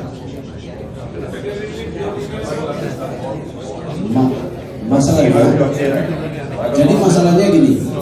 Jadi kita bisa download itu, kemudian kita bisa translate pakai Google. Tapi bahasanya kacau. We can download the English one from Bible Answer, but we can translate use the Google Translate, but sometimes the Indonesian language is not really. It's not very accurate. I can talk to you in your language by using Google Translate. Just translate.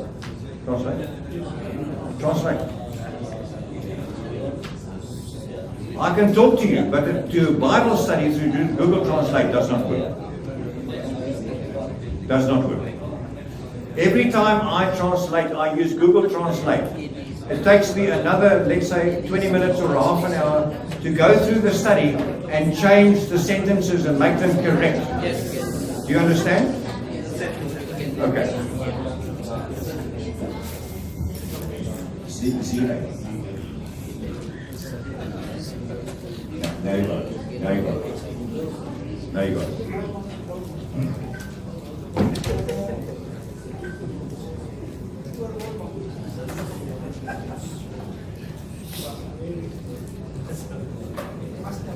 Okay, so all the other items will be on the documents that I will place within a day or two, explaining how to do the broadcast group, how to create it.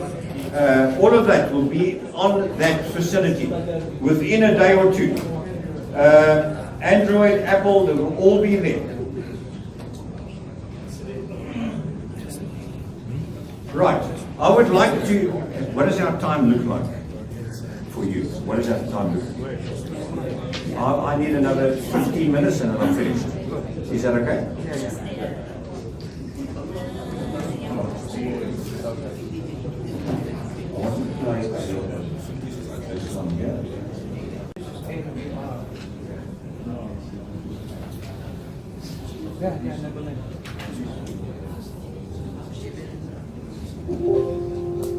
Right, friends, this is in closing. Products are created in a factory, but brands are created in the mind. Walter Landor was a German who went to America many years ago, and he was the father of branding. The word, you all know the word branding? Branding. Right? The father of branding is Walter Landor. Walter Landor is a pioneer of branding and consumer research techniques. Products are created in the factory, but brands are created in the mind. It's all up here. It's very, very important. Now, where are we as SDA's positioned when it comes to branding? Yeah. Where are we positioned as Adventists when it comes to branding? We try to brand, and our most globally recognized element is what? I would like you to keep quiet, please. Our most globally recognized element is what? As Adventists, what is the globally recognized element?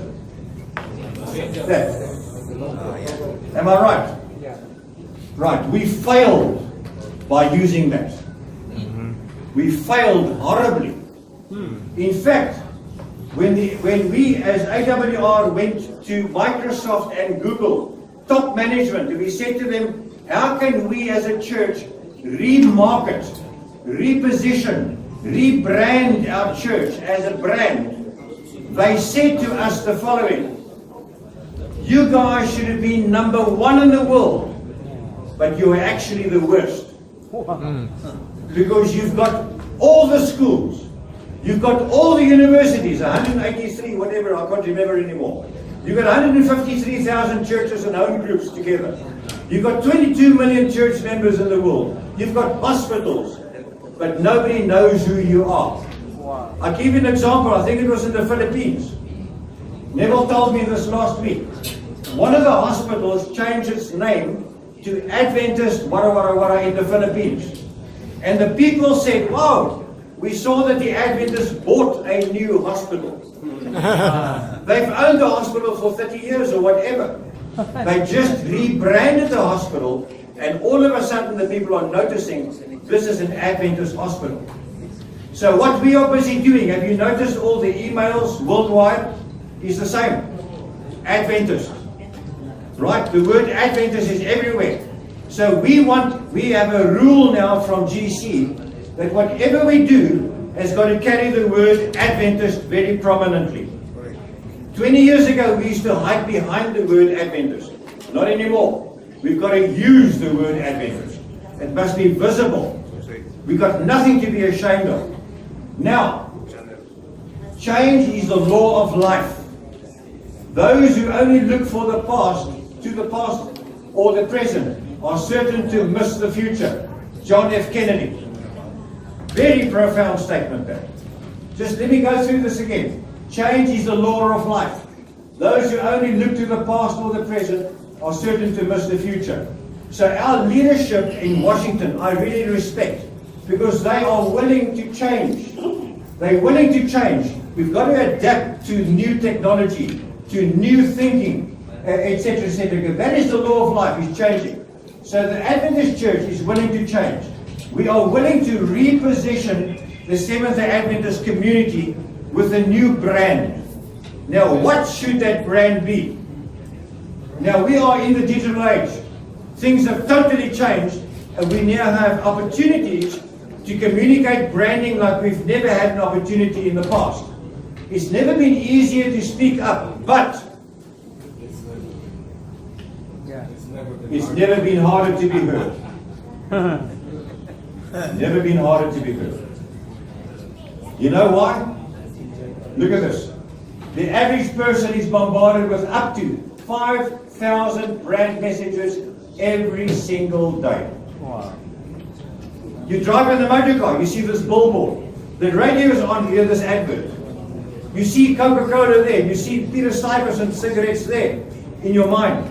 You're getting up to 5,000 impulses per day. In other words, it has never been easier to speak up, but it's so busy out there, it's very difficult to be heard. Very difficult to be heard. Now, in the past, we've had these wonderful elements of the Adventist Church. The Millennium, Ellen White, the Second Coming of Jesus, William Miller, Justification by Faith, Spirit of Prophecy, all leading inwards. Can you see the arrow showing inwards? Towards our brand. That has dismally failed. Absolutely failed. The reason why that has failed is because Ellen White will not say with the same message what this message says. That message might be different to what that message says. And to brand completely correctly, we've all the elements must have the same outward message, not the same inward message. In other words, can you see the arrows are now different? The arrows now, in other words, what that represents must be portrayed by each one of these elements in our church. Now, we do branding by making a promise. When you sell, let's say, if I do this, what is this? Is that successful branding? Of course. Wow! Wow! Now, I would love that to do exactly the same as what that does. Because that tells you quality shoes. I mean, it's 4 or 5 times the price. I spoke to a friend of mine who is an importer in Johannesburg of shoes. And he told me they launched Nike the other day, selling for a ridiculous price. I'm trying to remember what the price was. I remember it in rands. I want to tell you what it cost in dollars. These Nikes cost. Divide 14. $2,500 US. $2,500 US for one pair of Nike. Wow. How did they get a price like that? Because of branding. But they've got, you know that their very first product that they launched, let's say 22 years ago, or whatever it is, I can't remember the figure. They still have it today. And now they have hundreds of products. And they launched this Rolls Royce of Nikes. And they're getting 2,000. In other words, this symbol, this branding symbol tells you there's quality. Now, I used to be a runner, and my left knee started packing up, so I became a walker. So I gym and I walk. And I used to buy the cheapest shoes until people told me I'm crazy. It will affect my joints, etc.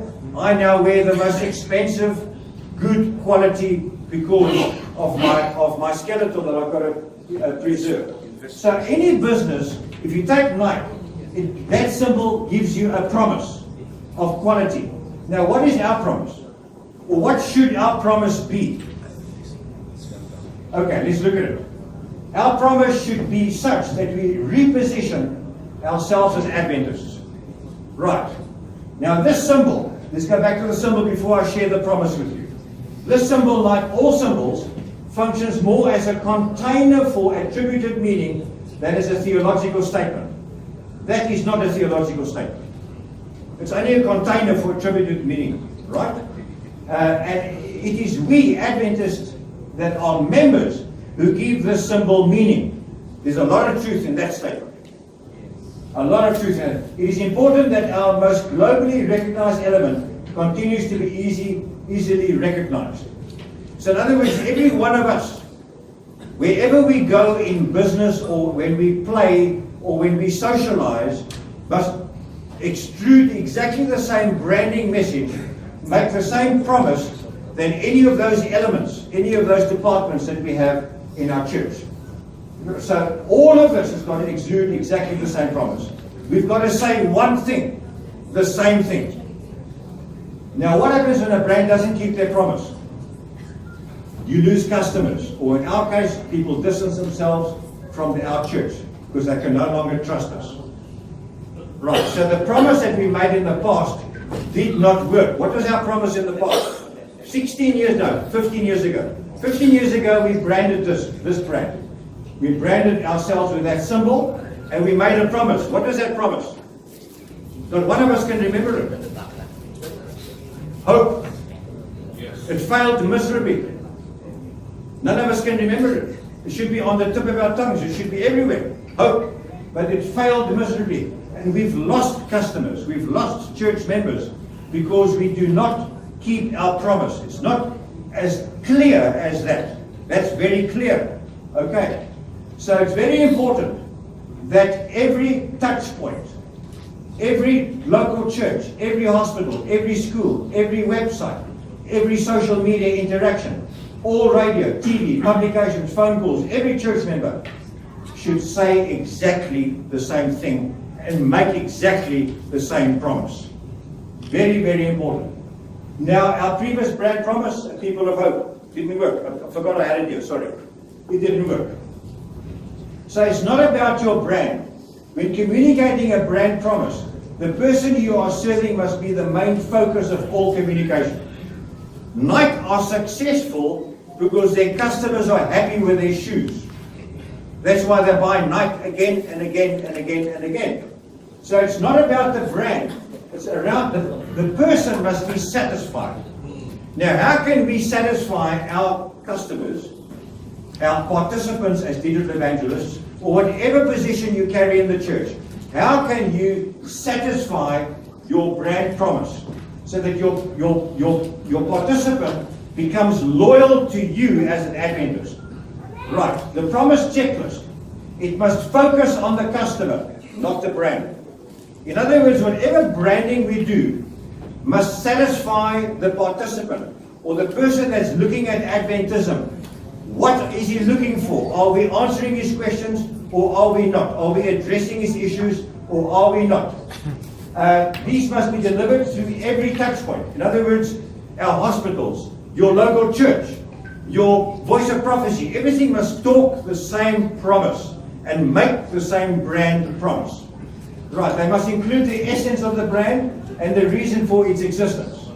They must reflect the original intent of the founders. Now, the original intent of the founders was what? In 1844, what were they busy doing? Looking for truth. Looking for truth. And that's exactly what members do. Whatever we promise must reflect the original intent of our founders. So people within the organization must identify with the promise.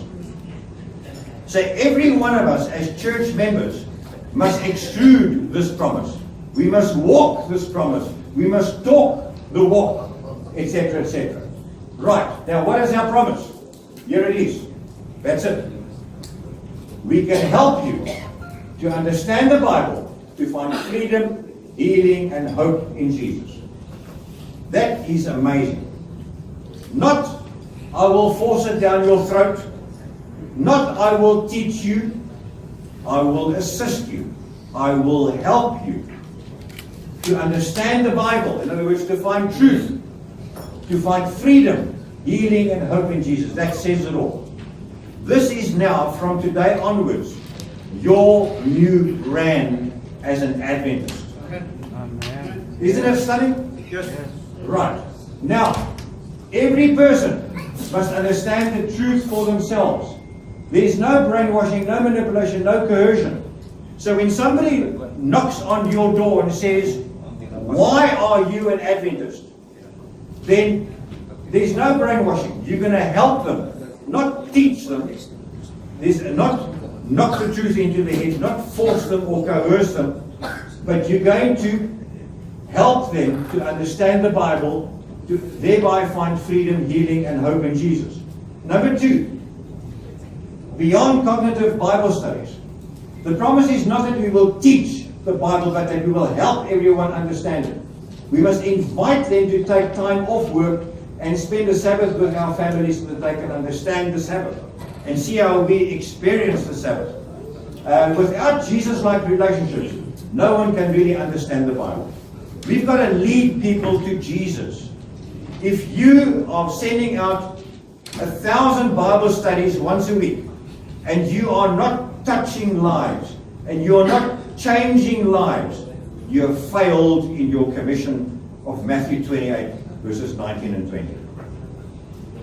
We've got to change people and lead them to Jesus so that they build Jesus-like relationships. Invite them into your community, etc. Remember, you can help people understand the Bible to thereby find freedom, healing, and hope in Jesus. We don't bring that. That is beyond us. We build high-touch relationships. That's what we do.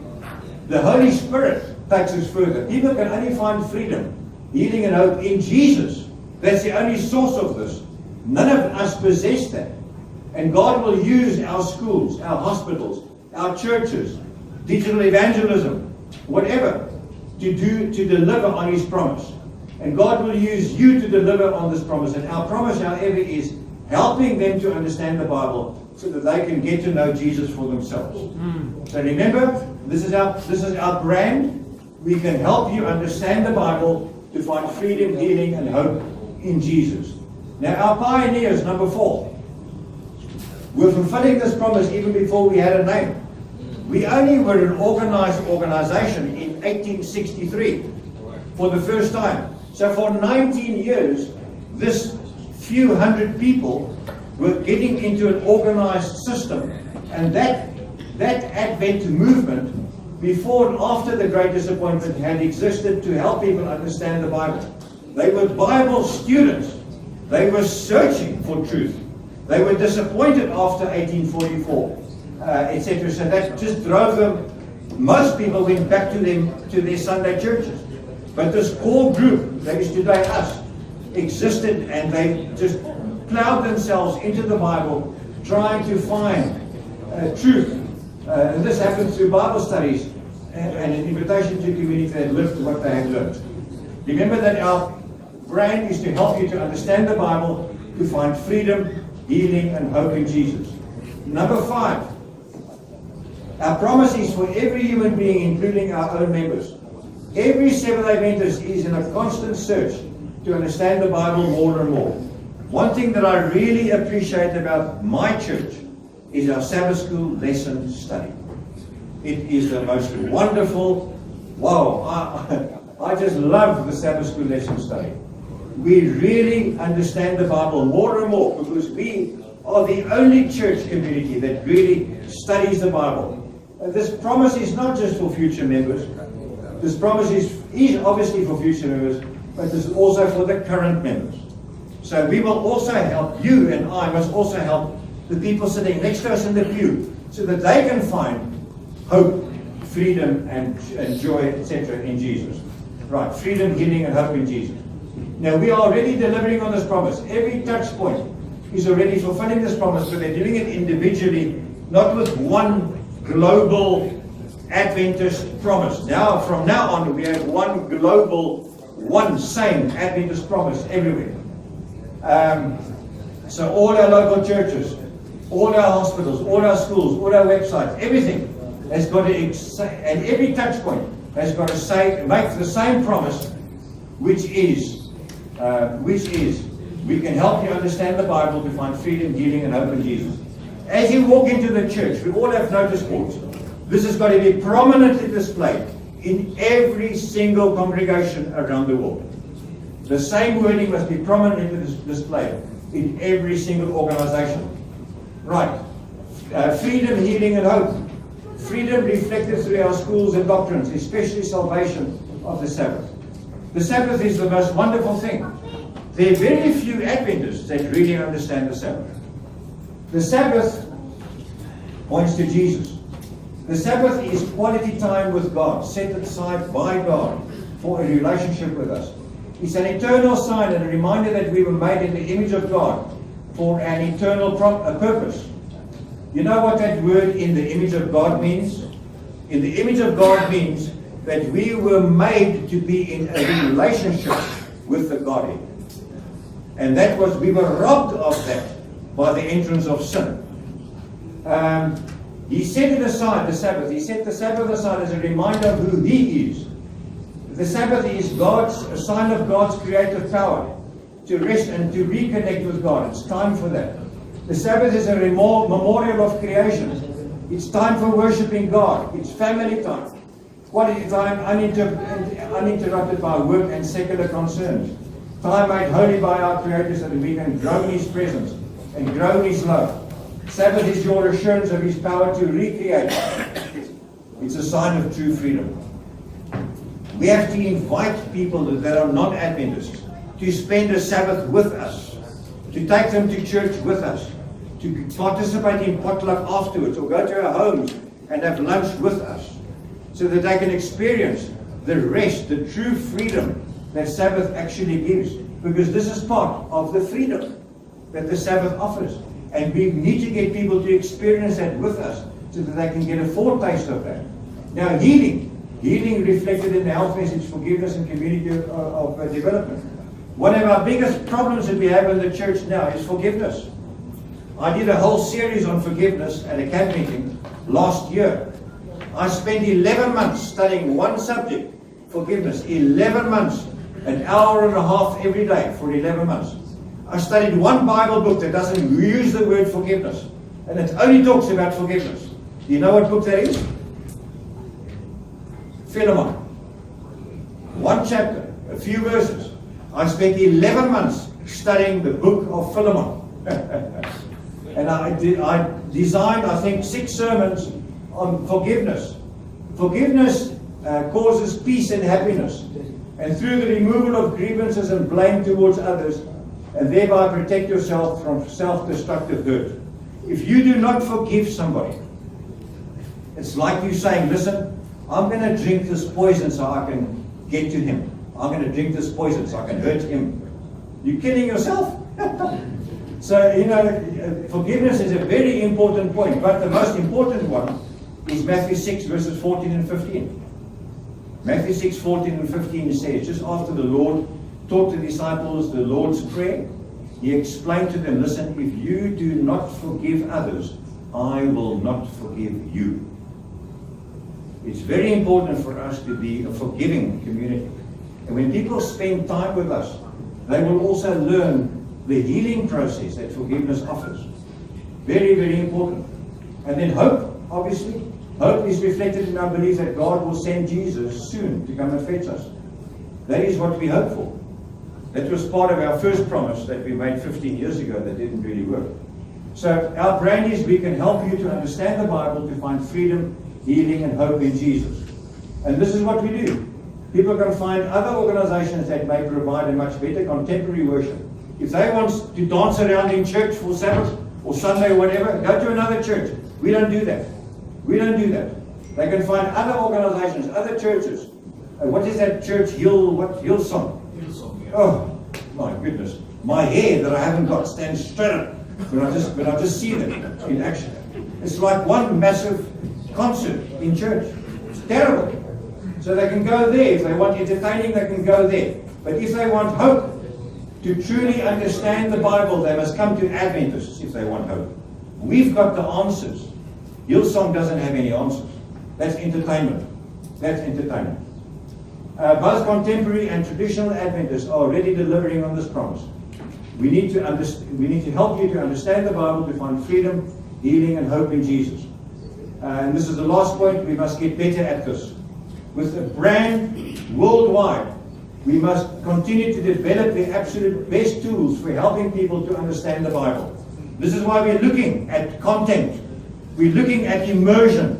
We're looking at all of those new AR things that are busy developing at the moment. And for every new technique and technology, then we must employ that to fulfill on this promise.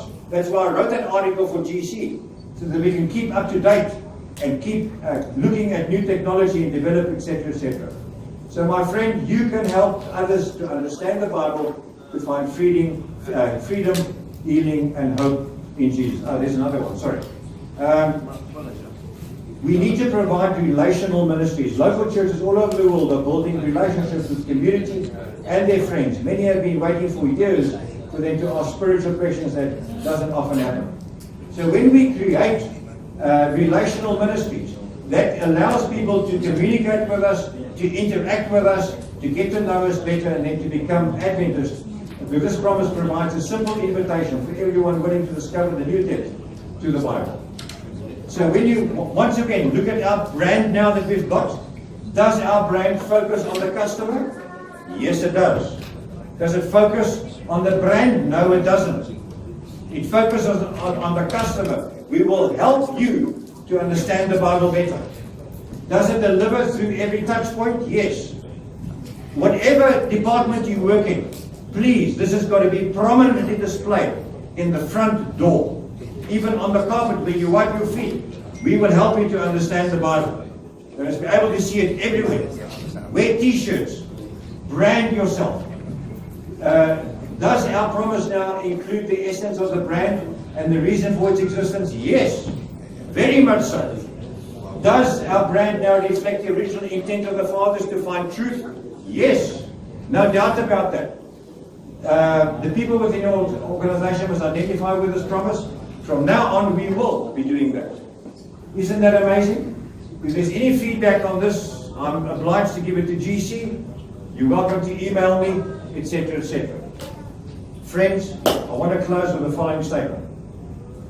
I came here because the division invited me to share with you what is the most effective evangelism tool that you can use from now on until Jesus comes. The purpose of this was not to make you a digital evangelist.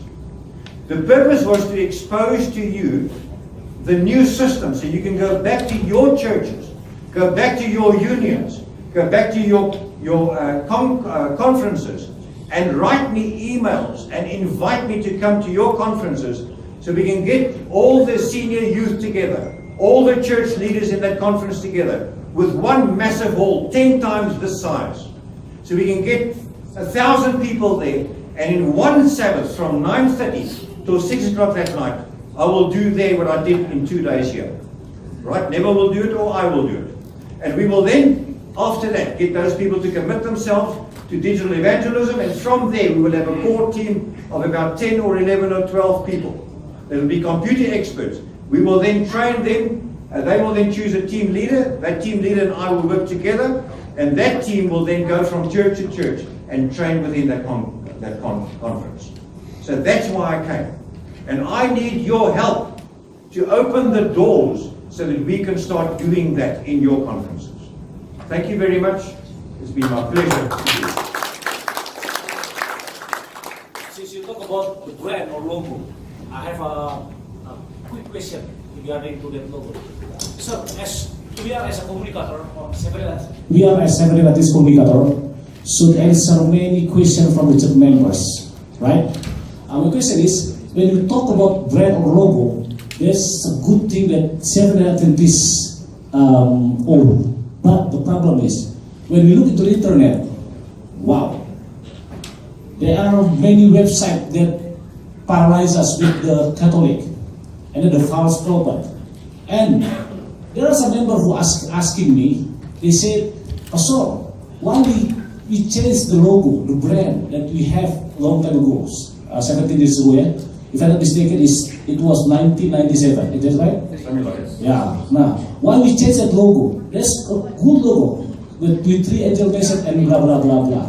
So my question is, since you are here from General Conference person, can you just explain? Because if you notice in the internet, some of them told me, you can look, this is created by a Jesuit person. My question is, Is that right? Because there are some facts who saw it. And if I'm mistaken, 4 or 3 years ago, there are 2 GCIT who are dispelled from the GC because they are a part of Jesuit, if I'm mistaken. And the GC knew it 3 years ago, 4 years ago, so they fired them. So my question, maybe because we are communicator, once again, can you explain about the logo, the history, and why the Seventh-day Adventists choose this kind of logo as our logo? We are in Asia, Africa, maybe in other world. I said other world. We just accept what the GC said. Accept, even though some of the program we cannot implementing rightly in our region, but we are as Seventh-day Adventist members, and we should follow the leader. We just accept. So this time, maybe it's a good thing for you just to share a little bit about the brand, because truly, I would like to say that the brand is our identity, that we should spreading down to the people in many places. Thank you very much. Okay, that's a very, very good question. It's one of the best questions I've ever had. Thank you very much. We have budgeted at GC a rather large figure to re-optimize what is placed on the internet. Yes. So that when somebody goes onto the internet at the moment, all the rubbish against Adventists comes up first, and the good stuff is on page 15 and 16 and 17. We're now going to reverse this, so that with optimization, it means that the good stuff will be there and the bad stuff will be 15, 16 and 17. It's going to cost us millions to do that. But we've employed somebody already that's already started this, and I don't know when it will actually kick in, but it will be within a few months, if I understand correctly. I'm not involved with that section at all, whatsoever. Secondly, when it comes to branding, branding is you and me. It's not only that logo. The word, the sentence of our branding is what actually explains the logo, to help you to understand the Bible, to find freedom, healing, and hope. There's nothing in there that's Jesuit at all. I spoke to Ted Wilson's assistant the other day, and I said to him, I'm being bombarded by people that are asking me, is it true that we are on the Council of Churches? Why are we on the Council of Churches? Right, number one, we are Adventists. We know what's going to happen. We've got to have an ear on the floor. We are a non-voting member of the Council of Churches. We have no rights to vote. We are there to observe. We've got to be there. But our enemies that are ex-Adventists will take that photograph of Ted Wilson or our representative at the World Council of Churches and say, look what the Adventists did. They now voted for this or that. We did not vote. We have no voting rights whatsoever. I spoke to Ted Wilson's assistant and I said, what is in Ted Wilson's mind when you get all this horrible messages that break Adventism down? And his answer was as follows. They had a meeting 2 years ago, and they decided Ted Wilson is not going to react on every single thing that is said. Otherwise, he will never be able to do his job. Never. And the more you react on negative things, the more you actually fuel the negative thing. When you stand back and you distance yourself from negativity, eventually it dies. And that was their decision. Let's rather act professionally, because 99% of what is said out there is false. It's not true. It's not true. But how do we tell, as communicators, how do we convey this to our church members who don't know this? Basically, the brand that we exude is not done by Ted Wilson. The brand that we exude is done by you and me, that are ordinary people that sit in the church benches. We are the guys that have got to live the message. We've got to exude this message. We've got to portray this message. And I am not a Jesuit. You are not a Jesuit. Do you understand? So, I hope I'm answering your question. We are re-optimizing, we have budgeted already for somebody to do this on a full-time basis.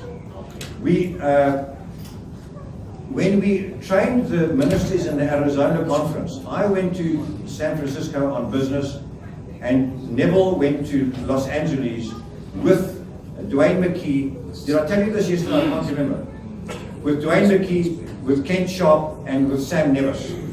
And the four of them went to a very wealthy American, 92 years of age. Did I tell you this yesterday? Yeah, I think I did. He gave $800,000 US for the CDEs. We've got many people like that are busy funding re-optimization at the moment.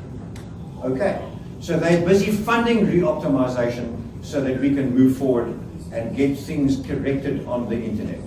We've got our biggest enemies are ex-Adventists.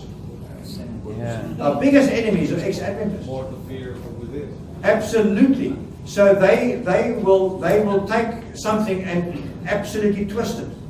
I've seen them trying to disprove the fact that the Holy Spirit is part of the Godhead by taking a statement of Ellen White out of context.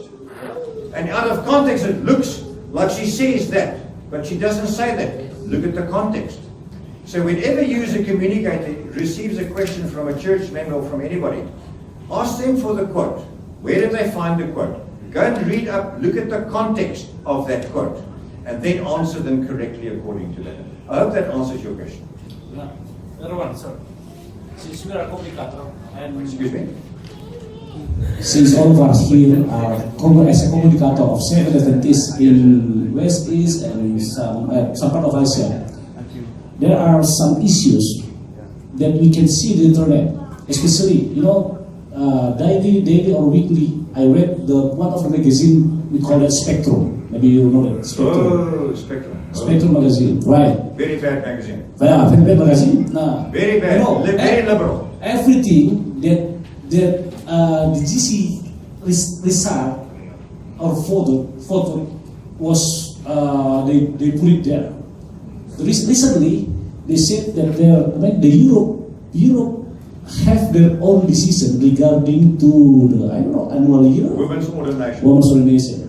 And in US, especially in what is North American NID.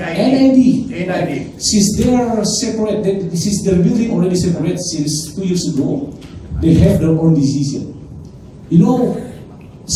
Many of our neighbors asking us, Pastor or brother, how about this one? We are from our logo. We are one, as united in Christ, something like that. Why in our organization there are 2-3 kind of decision? Even if I'm not mistaken, just correct me if I'm wrong. If the GC didn't respond to their request, NAD and some Europe Union will decide to separate with the GC. This is a important thing that we have to know, because we can share these things to our members. Can you just give a little bit more about this one? Thank you very much. Okay, that's the second best question I've ever had. Are you aware of the fact that the NAD have moved away from the Adventist organization? Yes. You're aware of that? Yeah. What I mean by that is they moved out, correct, from they were in the GC building in Silver Springs, and they bought their own building. Now Dan Jackson, the president of the NAD, is on the point of retiring. He's retiring this year. And he, I think, planned this whole thing as a defiance against the GC. Now the World Church, 16 years ago, made a decision against women ordination. Again, 12 years ago. Again, 4 years later. Again, 4 years ago, 3.5 years ago now. And then at annual council in October, the church leaders voted in the document that will, what do they call it again, to control people that do not adhere to the decisions of the world body. Now, if you and I are in business, and these people are all working for the two of us, we're going to have rules and regulations of how they must work as personnel. If one of them do not follow the rules and regulations, what do we do with that person? We're going to fire him. I'm not going to tolerate him. You will do the same. So, but because we're an Adventist Christian organization, we can't just fire people. We don't just fire people out of the church. We've got to have a tolerance approach. We've got to treat them gently. We've got to give them opportunity. Paul is very clear, Matthew is very clear in the approach that we've got to use.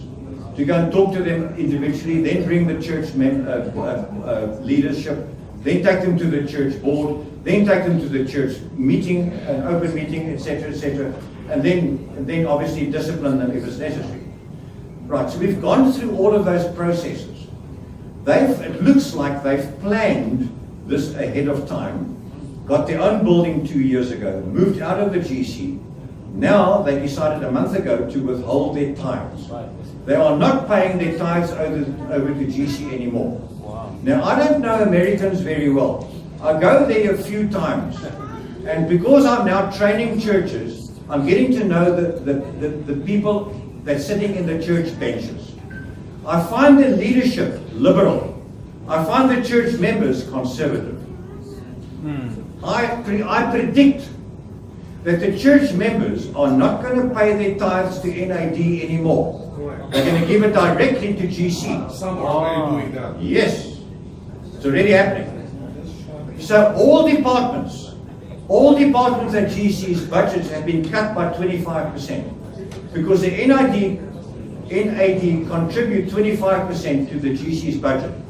So all budgets have been slashed by 25% except AWR. We only receive a small portion from the GC.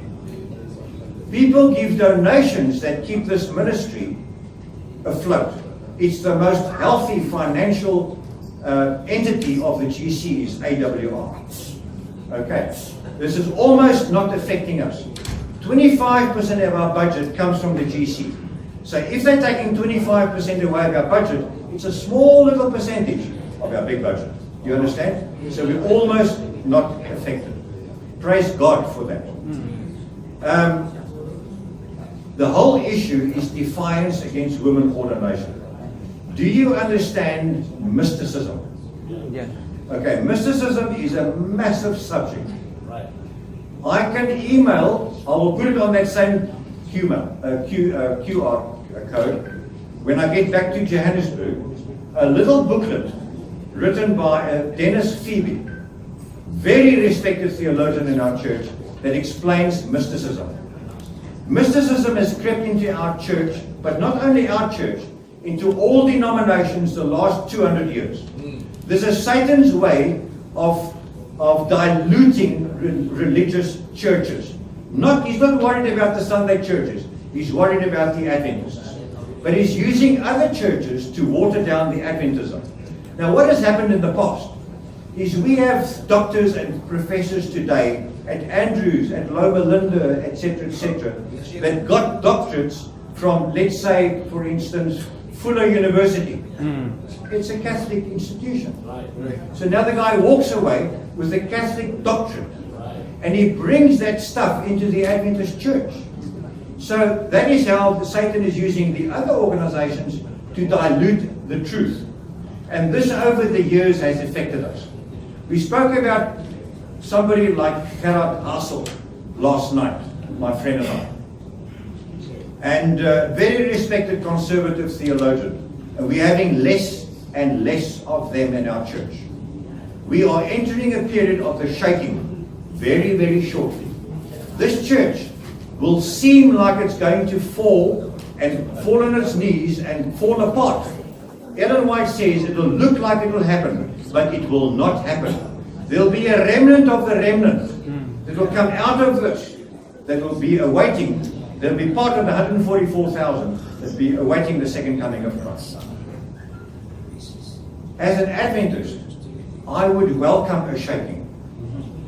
As an Adventist, I would welcome the NAD to break away so that we can cleanse our church. I really believe that we need a cleansing. And we as communicators should be in a position where we talk that all the time. Bible-based. We must be Bible-based. Women's ordination is not biblical. That is clear. The world church has decided that. The NADs decided to distance themselves from that decision, and they've rebelled against that decision. And every single action since then, the last 16 years, has been in rebellion against GC leadership. They've attacked Ted Wilson. Ted Wilson, in my opinion, is the best man for the job at the moment. Amen. There's no doubt about it. Amen. But in my language, we say the high tree gets the wind. Do you have that in your language? Yeah. You understand what I'm saying? The higher the Right. The higher, yeah, in my language, the high tree gets the wind. And Ted Wilson is a high tree. You can expect him to get the wind from the front. You can expect him to be criticized. Once again, this church is a high tree. We have the truth. We get the wind from the front. We will be tackled. We will have tsunamis overrunning this church. And most of our people will fall away. They will fall away, unfortunately, because they don't have a relationship with Jesus Christ. It's important, it's imperative that we remain Bible-based and that we have a quest to build a personal relationship with Jesus Christ, because that is what saves us, not this church. So even if this church seems to fail, what saves you is not the Adventist church. What saves you is the fact that you have a relationship with Jesus Christ. John 17 verse 3. And that is what we need to concentrate on. We mustn't be affected by the NAD. We mustn't be affected by the liberalness that we're going to have in our church. We should turn our backs to that and concentrate all our efforts on building a relationship with Jesus Christ, because that is what saves us. That is what saves us. Did I answer your question? Thank you.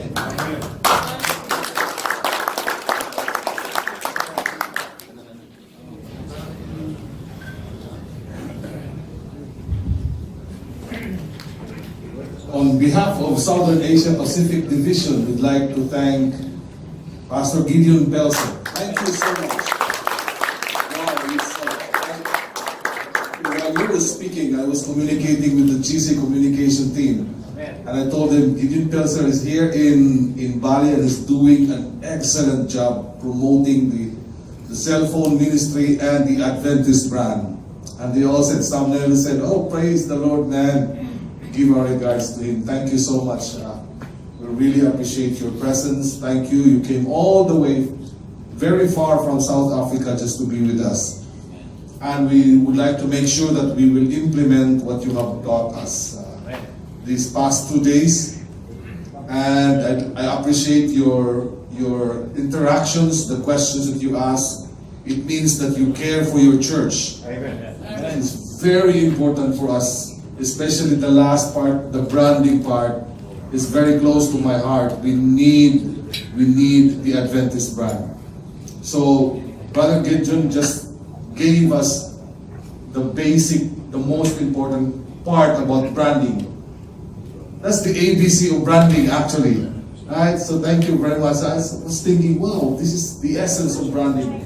And in a very short time, in 20 minutes, he was able to deliver the essence of what Adventist branding is. So please don't forget that. I will place this on that group. I would like everybody to take it back to their churches and share it with their communities. Amen. Yes. So this is our brand. And thank you so much, our Brother Gideon. Food is ready outside. We'll take a break and then we come back. Remember everything that he has said.